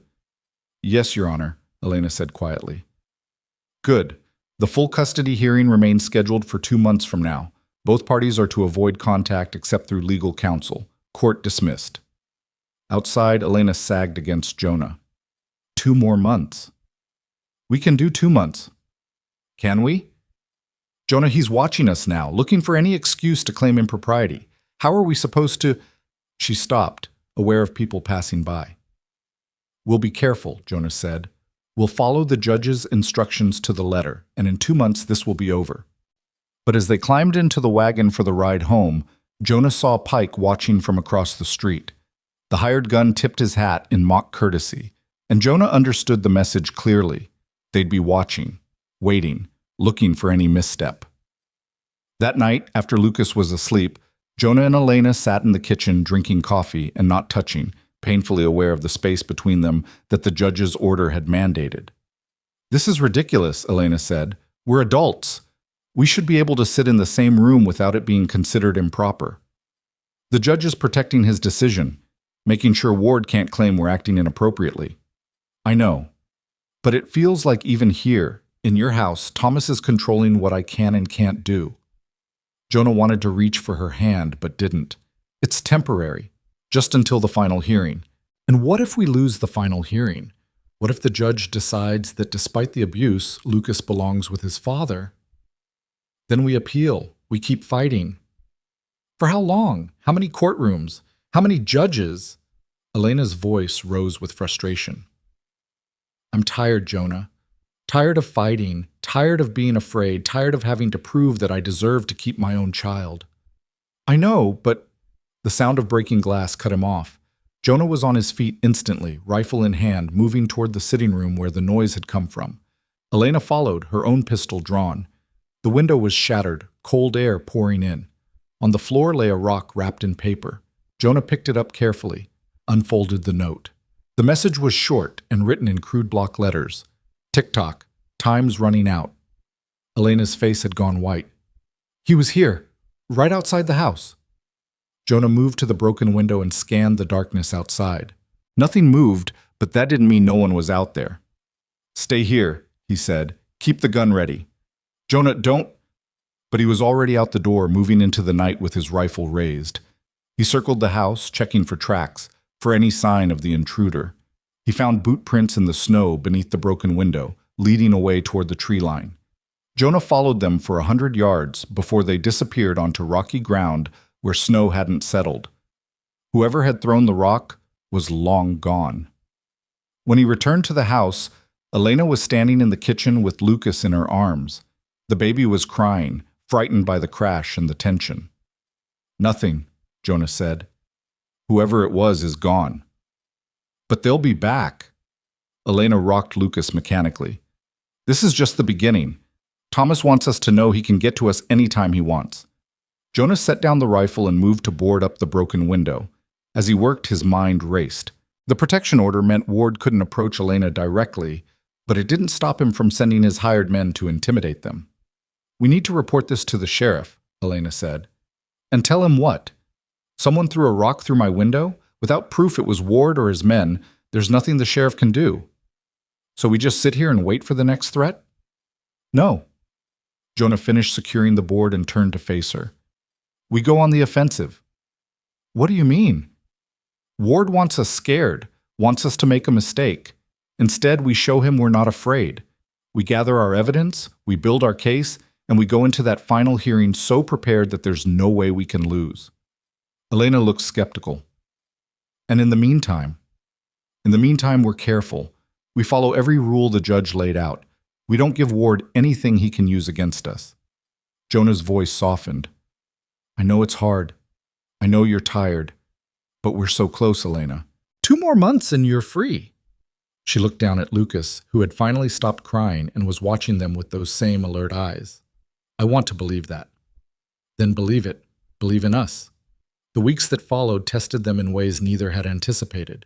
They maintained strict propriety, separate bedrooms, no physical contact beyond the occasional accidental brush of hands. Conversations kept businesslike whenever possible, but the tension built like water behind a dam. Every glance lingered too long. Every word carried unspoken meaning.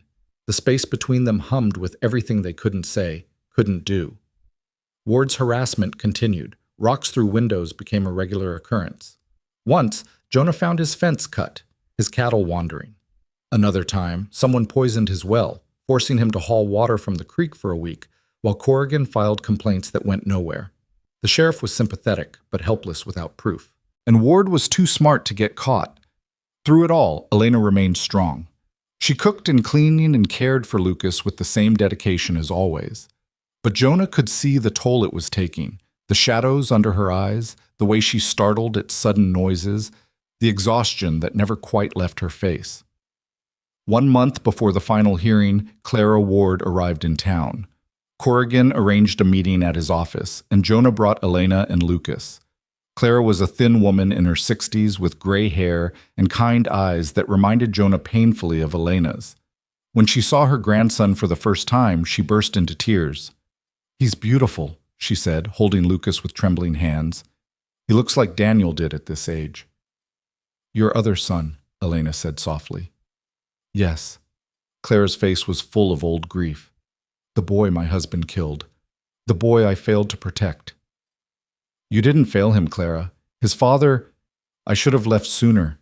Should have taken both my boys and run, but I was afraid. Thought I had nowhere to go, no way to survive. So I stayed, and Daniel paid the price." She looked at Elena with fierce determination. "I won't let history repeat itself. Thomas is his father's son, no matter how much he claims otherwise, and I'll tell that to any judge who asks." Over the next 2 hours, Clara gave her deposition. She spoke clearly about witnessing Thomas hit Elena, about the bruises she'd seen, about the time he'd struck her for trying to intervene. "He said I was interfering in his marriage," Clara recalled. "Said what happened between a man and his wife was private. When I told him he was becoming his father, he hit me so hard I saw stars. I packed my things that night and never went back." "Why didn't you try to help Elena leave?" Corrigan asked gently. "Because I'm a coward." Clara's voice broke. "I told myself she was strong, that she'd figure it out. But the truth is, I was too afraid of my own son to stand up to him. It's taken me 6 months to find the courage to be here now." "You're here now," Elena said. "That's what matters." Clara gripped her hand. "When this is over, when you're free, I'd like to be part of Lucas's life. If you'll let me. I know I don't deserve it. You're his grandmother. Of course you'll be part of his life." The two women embraced, and Jonah had to look away from the raw emotion in the moment. After Clara left, Corrigan reviewed the case with them one more time. With Clara's testimony, the statements from the neighbors and Dr. Morrison, and the documented harassment since the first hearing, we have a strong case. Stronger than before. "Strong enough to win?" Jonah asked. "I think so, but I need to prepare you for the possibility that we don't. Matthews is old school. He might still rule that a child belongs with his father, abuse or not." "Then we appeal," Elena said. "We take it to a higher court." "That could take months, years even." "I don't care. I'll fight for as long as it takes." Corrigan smiled. "That's the spirit. But let's win this one first, shall we?" The night before the final hearing, Jonah couldn't sleep. He lay in his bed listening to the house settle, thinking about everything that had led to this moment. Margaret's death 7 years ago, the long, cold years of isolation, Elena appearing on his doorstep like an answer to a prayer he hadn't known he was making. Around midnight, he heard soft footsteps in the hallway. His door opened quietly, and Elena slipped inside. "We shouldn't," Jonah said, sitting up. "I know, but I can't sleep, and I can't face tomorrow alone." She moved to his bed and sat on the edge, careful not to touch him. Can you just hold me? Nothing more. I just need to feel safe for a little while." Jonah knew it was a risk. If anyone found out, if Ward's men were watching somehow, but he couldn't send her away. Not tonight. He opened his arms and Elena curled against him, her head on his chest. They lay together in the darkness, fully clothed, just holding each other. "Whatever happens tomorrow," Elena whispered. "I want you to know, these months with you have been the happiest of my life. You gave me hope when I thought I had none left. You showed me what love is supposed to look like." "We're going to win tomorrow," Jonah said, "and then we'll have a lifetime to be happy. Promise me something. Anything. If we lose, if the judge gives Lucas to Thomas, promise me you won't give up. Promise me you'll help me run, that we'll disappear together and never look back." Jonah tightened his arms around her. "I promise. But it won't come to that." "How can you be so sure?" "Because the universe doesn't save someone from freezing to death in the snow just to hand them back to their abuser. Because justice has to mean something. And because I refuse to believe that love and courage and truth can lose to violence and lies." Elena lifted her head and kissed him, soft and sweet and full of hope and fear mixed together. "I love you, Jonah Hale." "I love you too. Now try to get some sleep. We have a battle to win tomorrow." She stayed in his arms until just before dawn, then slipped back to her own room before the sun rose. Jonah lay alone in his bed, listening to her move through the house, and thought about all the promises he'd made. He intended to keep every single one. Tomorrow, in that courtroom, they would face Thomas Ward one final time, and Jonah would do whatever it took, say whatever needed saying, fight however hard he needed to fight, to make sure Elena and Lucas stayed safe and free, because they were his family now. And he would die before he let anyone tear them apart. The morning of the final hearing dawned clear and cold, the kind of winter day where the skies stretched endlessly blue and every sound carried sharp and clean through the frozen air. Jonah stood on the porch watching the sunrise, his coffee steaming in the cold, trying to calm the nerves that had been building since before dawn. Behind him, the door opened and Elena emerged, dressed in her best dress with Lucas bundled in her arms. The baby was awake and alert, those watchful eyes taking in the morning light. "Ready?" Jonah asked. Elena's smile was fragile but determined. "As ready as I'll ever be." They rode to town in silence, each lost in their own thoughts. The road was empty, the world still asleep. By the time they reached the courthouse, a small crowd had already gathered. Townspeople who'd followed the case, reporters from the territorial newspaper, and standing near the entrance, Thomas Ward flanked by Pike and his men. Ward's eyes locked onto Elena as they approached, and Jonah saw the possessiveness in that gaze, the rage barely contained beneath a civilized surface. Ward was dressed immaculately in an expensive suit, every inch the wronged husband seeking justice. "Elena," Ward called out as they passed, "it's not too late to end this. Come home where you belong." Elena kept walking, her spine straight, but Jonah felt her tremble. Inside, the courtroom was packed. Jonah spotted Clara Ward in the front row, her face set with determination. Corrigan was already at their table, papers organized, looking as prepared as a man could be. "How are we looking?" Jonah asked quietly as they sat. "Good, strong, but Matthews is unpredictable." Corrigan glanced at Elena. "Remember what we discussed. Stay calm, answer clearly, don't let Ward's lawyer rattle you." "I remember." Judge Matthews entered, and the courtroom rose. The old judge settled into his chair with a heavy sigh, as if already weary of what was to come. "We're here for the final custody hearing in the matter of Ward versus Ward," he said. "I've reviewed all the documentation submitted by both parties. This is a serious matter involving the welfare of a child, and I expect both sides to conduct themselves with appropriate gravity. Mr. Caldwell, you may begin."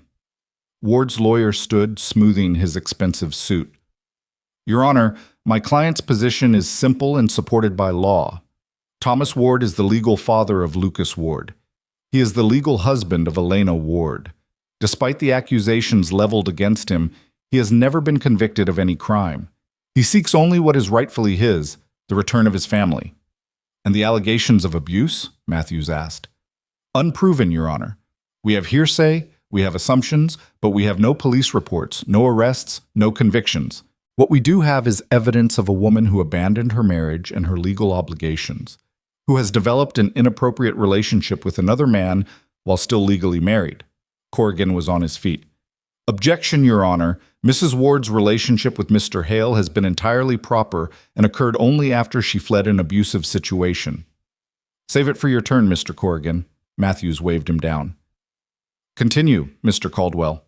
Caldwell called his first witness, a doctor from Clearwater who'd treated Elena during her pregnancy but who claimed he'd never seen evidence of abuse. Did Mrs. Ward ever complain of being struck by her husband? Caldwell asked. No, sir. She said she was clumsy, that she fell frequently. And you believed her? I had no reason not to.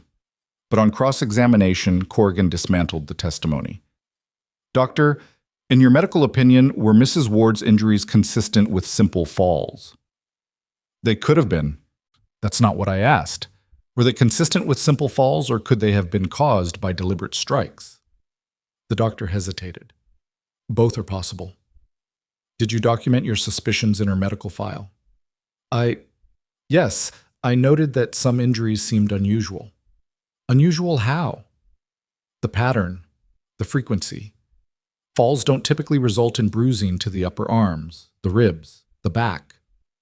Where do such bruises typically come from, doctor? From being grabbed, struck, pushed. Murmurs rippled through the courtroom. Ward's face had gone red. Corrigan called Clara Ward next. The older woman walked to the stand with her head high, and when she was sworn in, her voice was steady.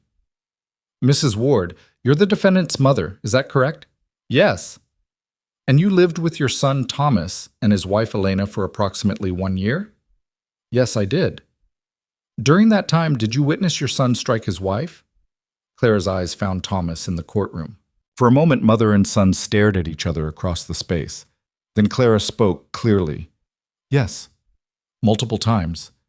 He would hit her for small things, burning dinner, speaking out of turn, looking at him the wrong way. I tried to intervene, and he struck me as well. Why didn't you report this to the authorities? Because I was afraid of my son. Because I'd already lost one child to violence and couldn't face losing another. Her voice broke. But I can't stay silent anymore. Not when my grandson's welfare is at stake. Thomas Ward stood abruptly. You're a liar, a bitter old woman trying to punish me because you couldn't save Daniel. Mr. Ward, sit down, Matthews banged his gavel. One more outburst and I'll hold you in contempt. Ward sat, but his hands were clenched into fists, his face twisted with rage. Jonah saw it clearly now, the mask slipping, revealing the violence underneath. And more importantly, the judge was seeing it too. Corrigan continued methodically through his witnesses.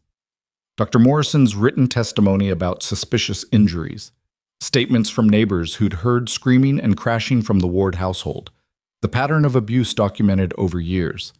Then it was Elena's turn. She stood and walked to the witness stand with Lucas in her arms. The baby was quiet, content, and the image they presented, young mother and innocent child, was powerful. Caldwell went after her immediately, trying to paint her as unstable, as a woman who'd abandoned her marriage for another man. Mrs. Ward, isn't it true that you developed romantic feelings for Jonah Hale while still married to my client? I developed feelings for Jonah after I left Thomas, after I thought Thomas was dead. But you weren't certain he was dead, were you? You hoped he was dead. I hoped I was free from abuse. Yes. And when you discovered Mr. Hale was a lonely widower with property and resources, you saw an opportunity, didn't you? Elena's eyes flashed.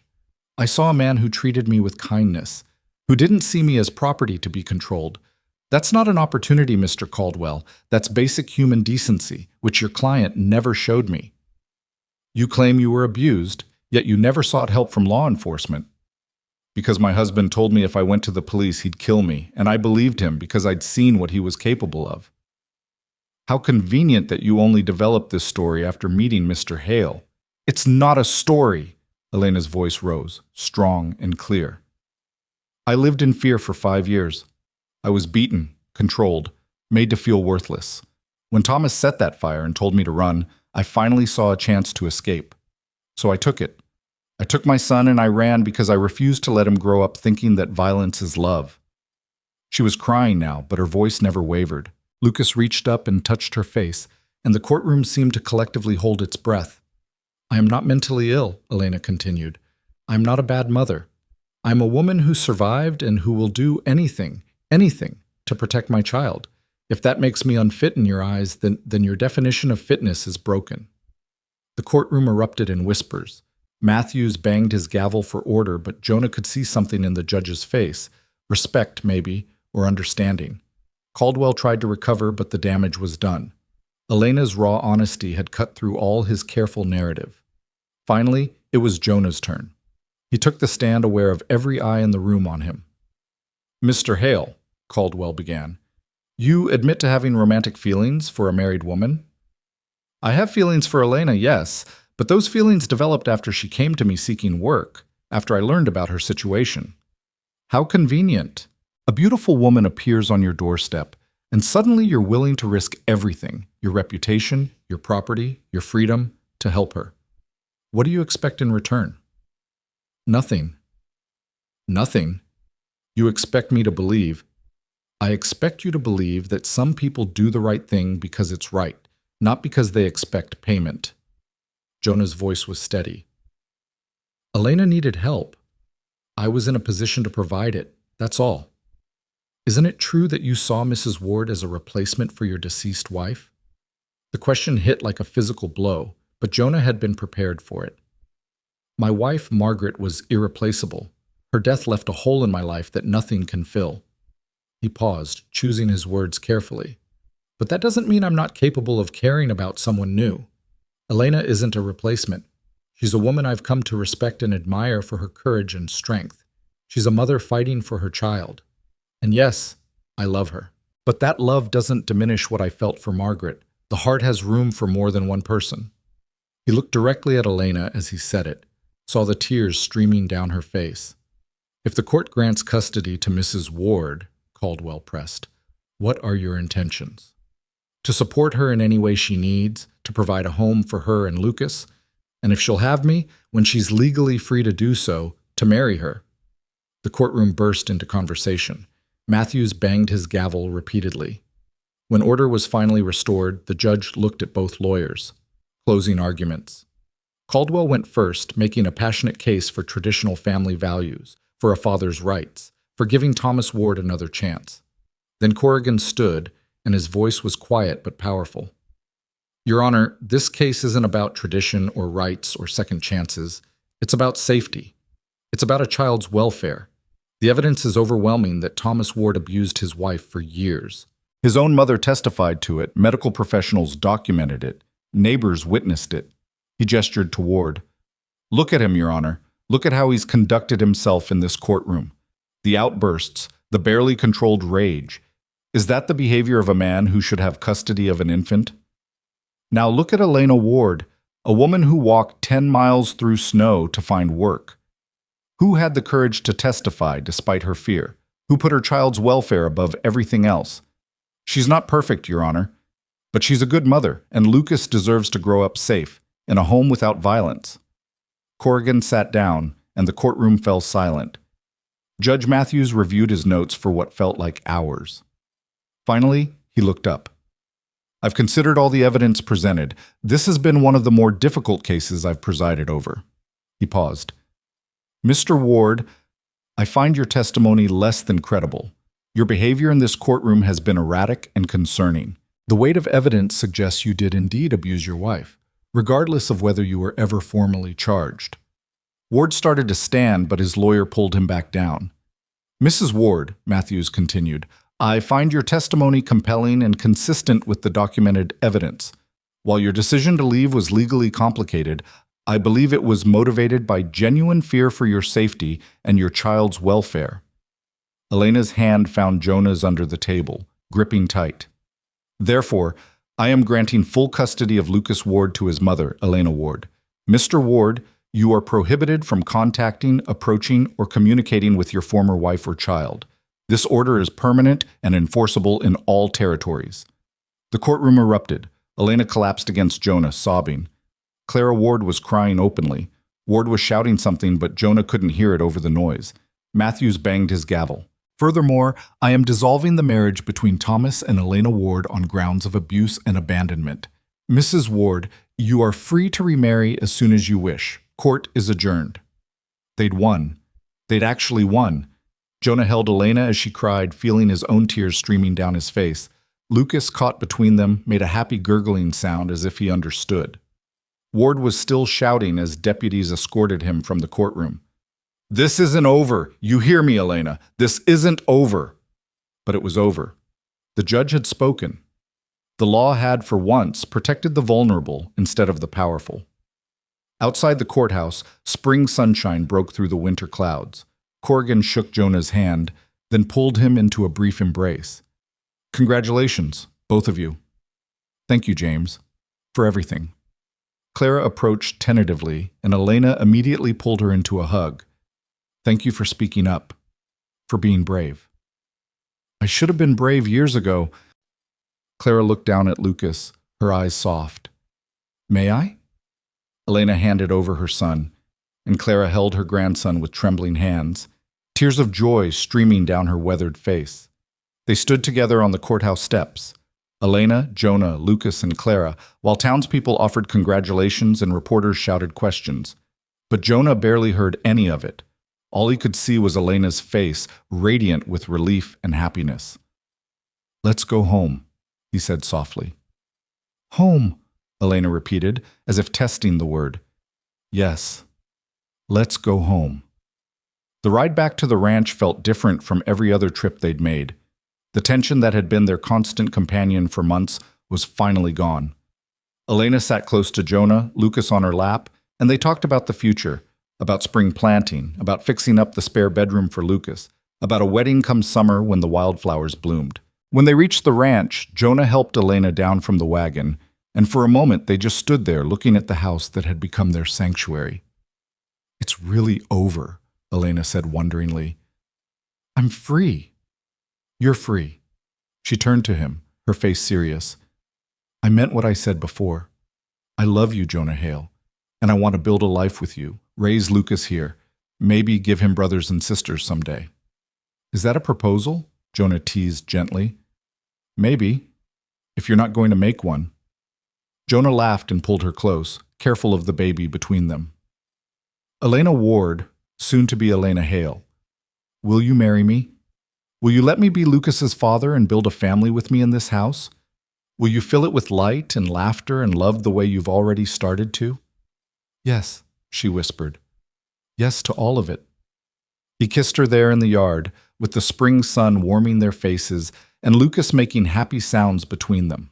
And for the first time in 7 years, Jonah felt complete. The weeks that followed were a blur of preparation and healing.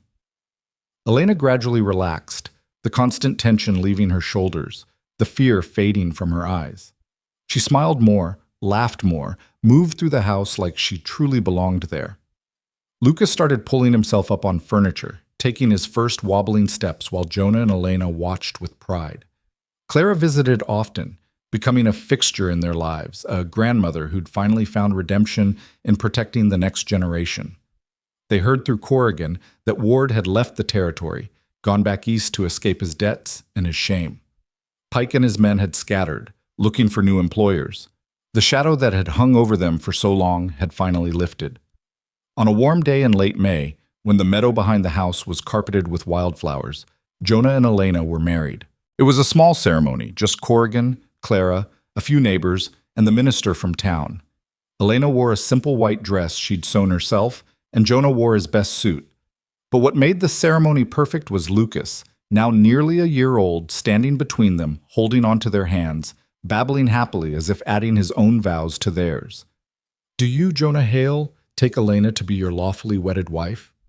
"I do." Jonah's voice was strong and sure. "And do you, Elena, take Jonah to be your lawfully wedded husband?" "I do." She was crying, but these were tears of joy. "Then by the power vested in me, I now pronounce you husband and wife. You may kiss your bride." Jonah pulled Elena close and kissed her softly, aware of their small audience, but caring only about the woman in his arms. When they pulled apart, Lucas was clapping his small hands together, making everyone laugh. They celebrated with a simple meal at the ranch: roasted chicken, fresh bread, Clara's apple pie.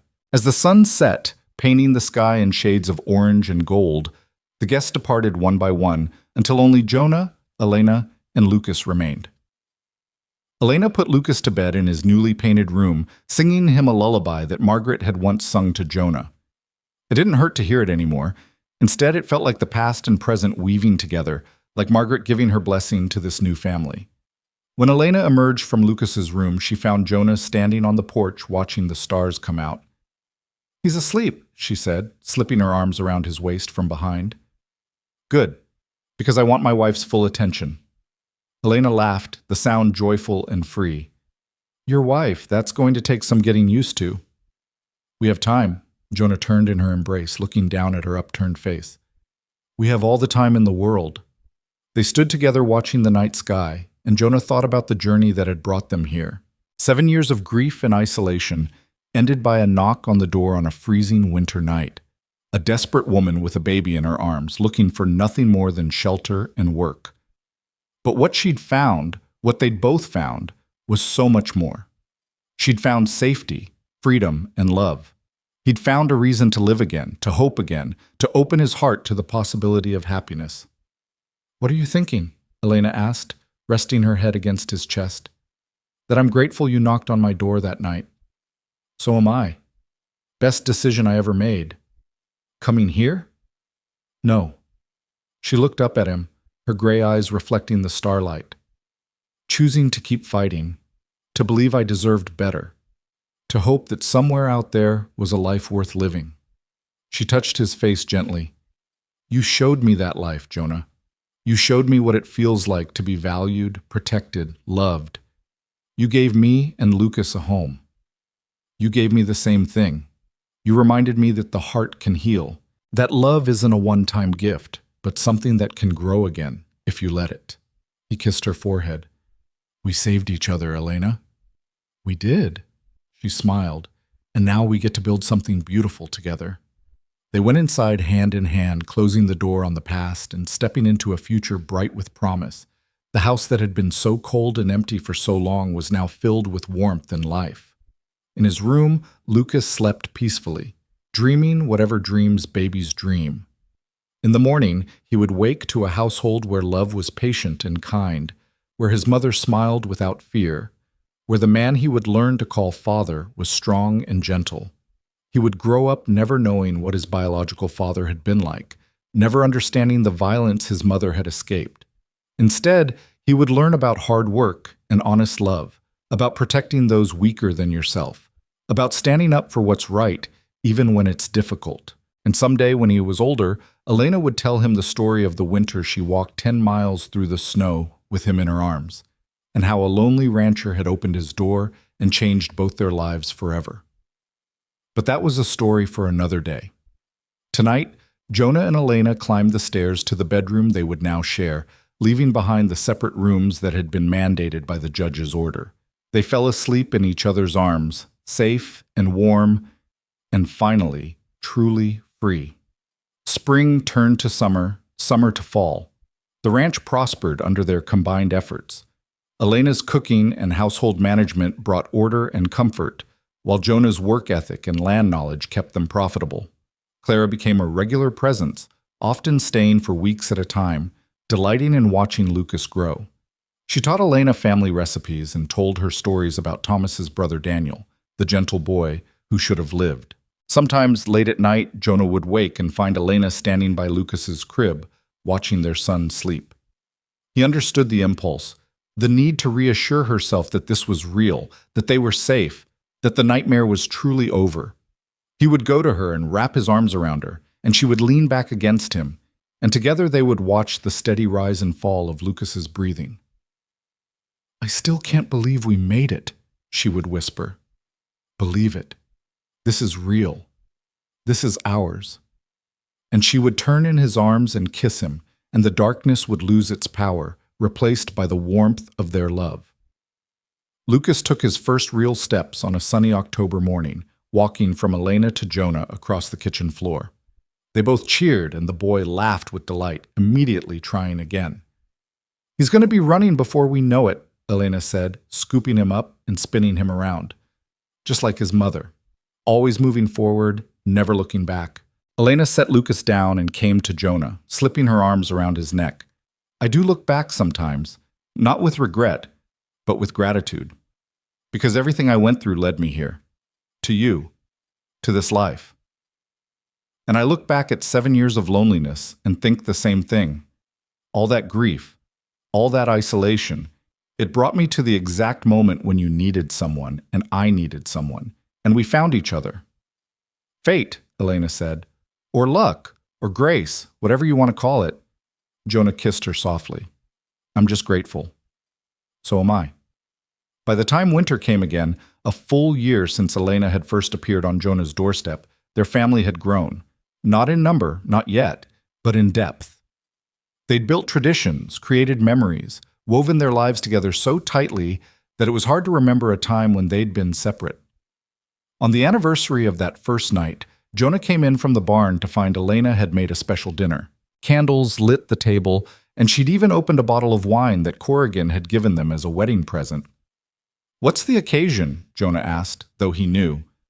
1 year ago tonight, I knocked on your door, scared, freezing, desperate, and you let me in. Best decision I ever made. Mine too. She poured wine for both of them. To second chances. To new beginnings, Jonah countered. To love, Elena finished. They toasted and drank, and then Elena set down her glass with a smile that was equal parts nervous and excited. There's something else we should toast to, she said. What's that? The fact that come summer, Lucas is going to be a big brother. For a moment, Jonah couldn't breathe. Then the meaning of her words hit him, and joy flooded through him so intense it was almost painful. You're pregnant?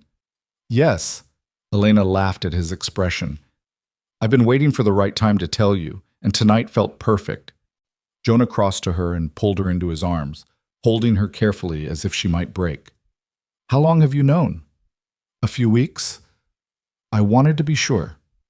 She pulled back to look at him. Are you happy? Happy doesn't begin to cover it. He kissed her deeply. A baby. Our baby. Yes. Ours. That night, after Lucas was asleep and the dishes were done, they sat together by the fire and talked about the future, about names and nurseries and whether the baby would have Elena's gray eyes or Jonah's brown ones. I was so scared to be pregnant before, Elena confessed. With Lucas, every kick was a reminder that I was trapped. But this, she placed Jonah's hand on her still flat stomach. This feels like joy, like hope, like proof that we really did survive and build something beautiful. We did, and we'll build even more. Jonah leaned his forehead against hers. A whole house full of children if you want. Noise and chaos and laughter filling every room. I want that, Elena whispered. I want all of it. The months that followed were among the happiest of Jonah's life. Watching Elena's belly grow, feeling the baby kick beneath his hand, preparing the nursery together. It was everything he'd lost with Margaret, given back to him in a different form. And this time there was no tragedy. Elena's pregnancy progressed smoothly. The local doctor, having heard the full story of her first marriage, was attentive and careful, making sure she had everything she needed. Clara came to stay as Elena's due date approached, eager to help with Lucas and the new baby. The house buzzed with activity and anticipation. On a warm July evening, as the sun was setting over the mountains, Elena's labor began. It was long and difficult, but when dawn broke, a healthy baby girl entered the world, squalling and red-faced and perfect. She's beautiful, Jonah said, tears streaming down his face as he held his daughter for the first time. What should we name her? Elena asked, exhausted but radiant. Jonah looked down at the tiny face, thinking about all they'd overcome to get to this moment. Hope, he said. Her name should be Hope. Hope Hale. Elena smiled. It's perfect. Lucas, now 2 years old, was fascinated by his baby sister. He would sit beside her cradle and babble to her in his own language, making her smile in her sleep. Watching them together, Jonah felt his heart swell with a contentment he'd never thought possible. His family, the one he'd lost and the one he'd found, had taught him that love wasn't finite, that the heart could break and heal and love again, even deeper than before. One evening, as autumn painted the world in shades of gold and red, Jonah stood on the porch with Hope in his arms while Elena and Lucas picked the last of the garden vegetables. Clara was in the kitchen starting dinner, humming an old tune. He thought about how empty this porch had been just 2 years ago, how silent the house, how cold his heart. And now it overflowed with life and love and laughter. Elena looked up from the garden and caught his eye. She smiled, that radiant smile that had first broken through his walls, and blew him a kiss. Jonah smiled back, feeling the weight of his daughter in his arms, hearing his son's laughter, seeing his wife's joy. This was what he'd been waiting for during all those dark years. This was what he'd been saved for, not to replace what he'd lost, but to build something new, something strong enough to honor the past while embracing the future. He looked down at Hope's tiny face, at eyes that were just beginning to focus on the world around her. "Welcome home, little one," he whispered. "Welcome to a life full of love." And as the sun set over the ranch, painting the sky in shades of promise, Jonah Hale, husband, father, protector, carried his daughter inside to the warmth and light that would always, from this day forward, fill his home. The widow he'd hired to cook had brought him so much more than meals. She'd brought him back to life. She'd given him a family. She'd reminded him that even in the darkest winter, spring always comes again. And standing in his kitchen, surrounded by everyone he loved, Jonah knew with absolute certainty that he would spend the rest of his days making sure Elena and their children never doubted for a single moment that they were safe, cherished, and home. Because some stories don't end with happily ever after. They end with the much harder, much more beautiful work of building a life together, day by day, choice by choice, loving each other through every season that comes. And that was the truest kind of love there was.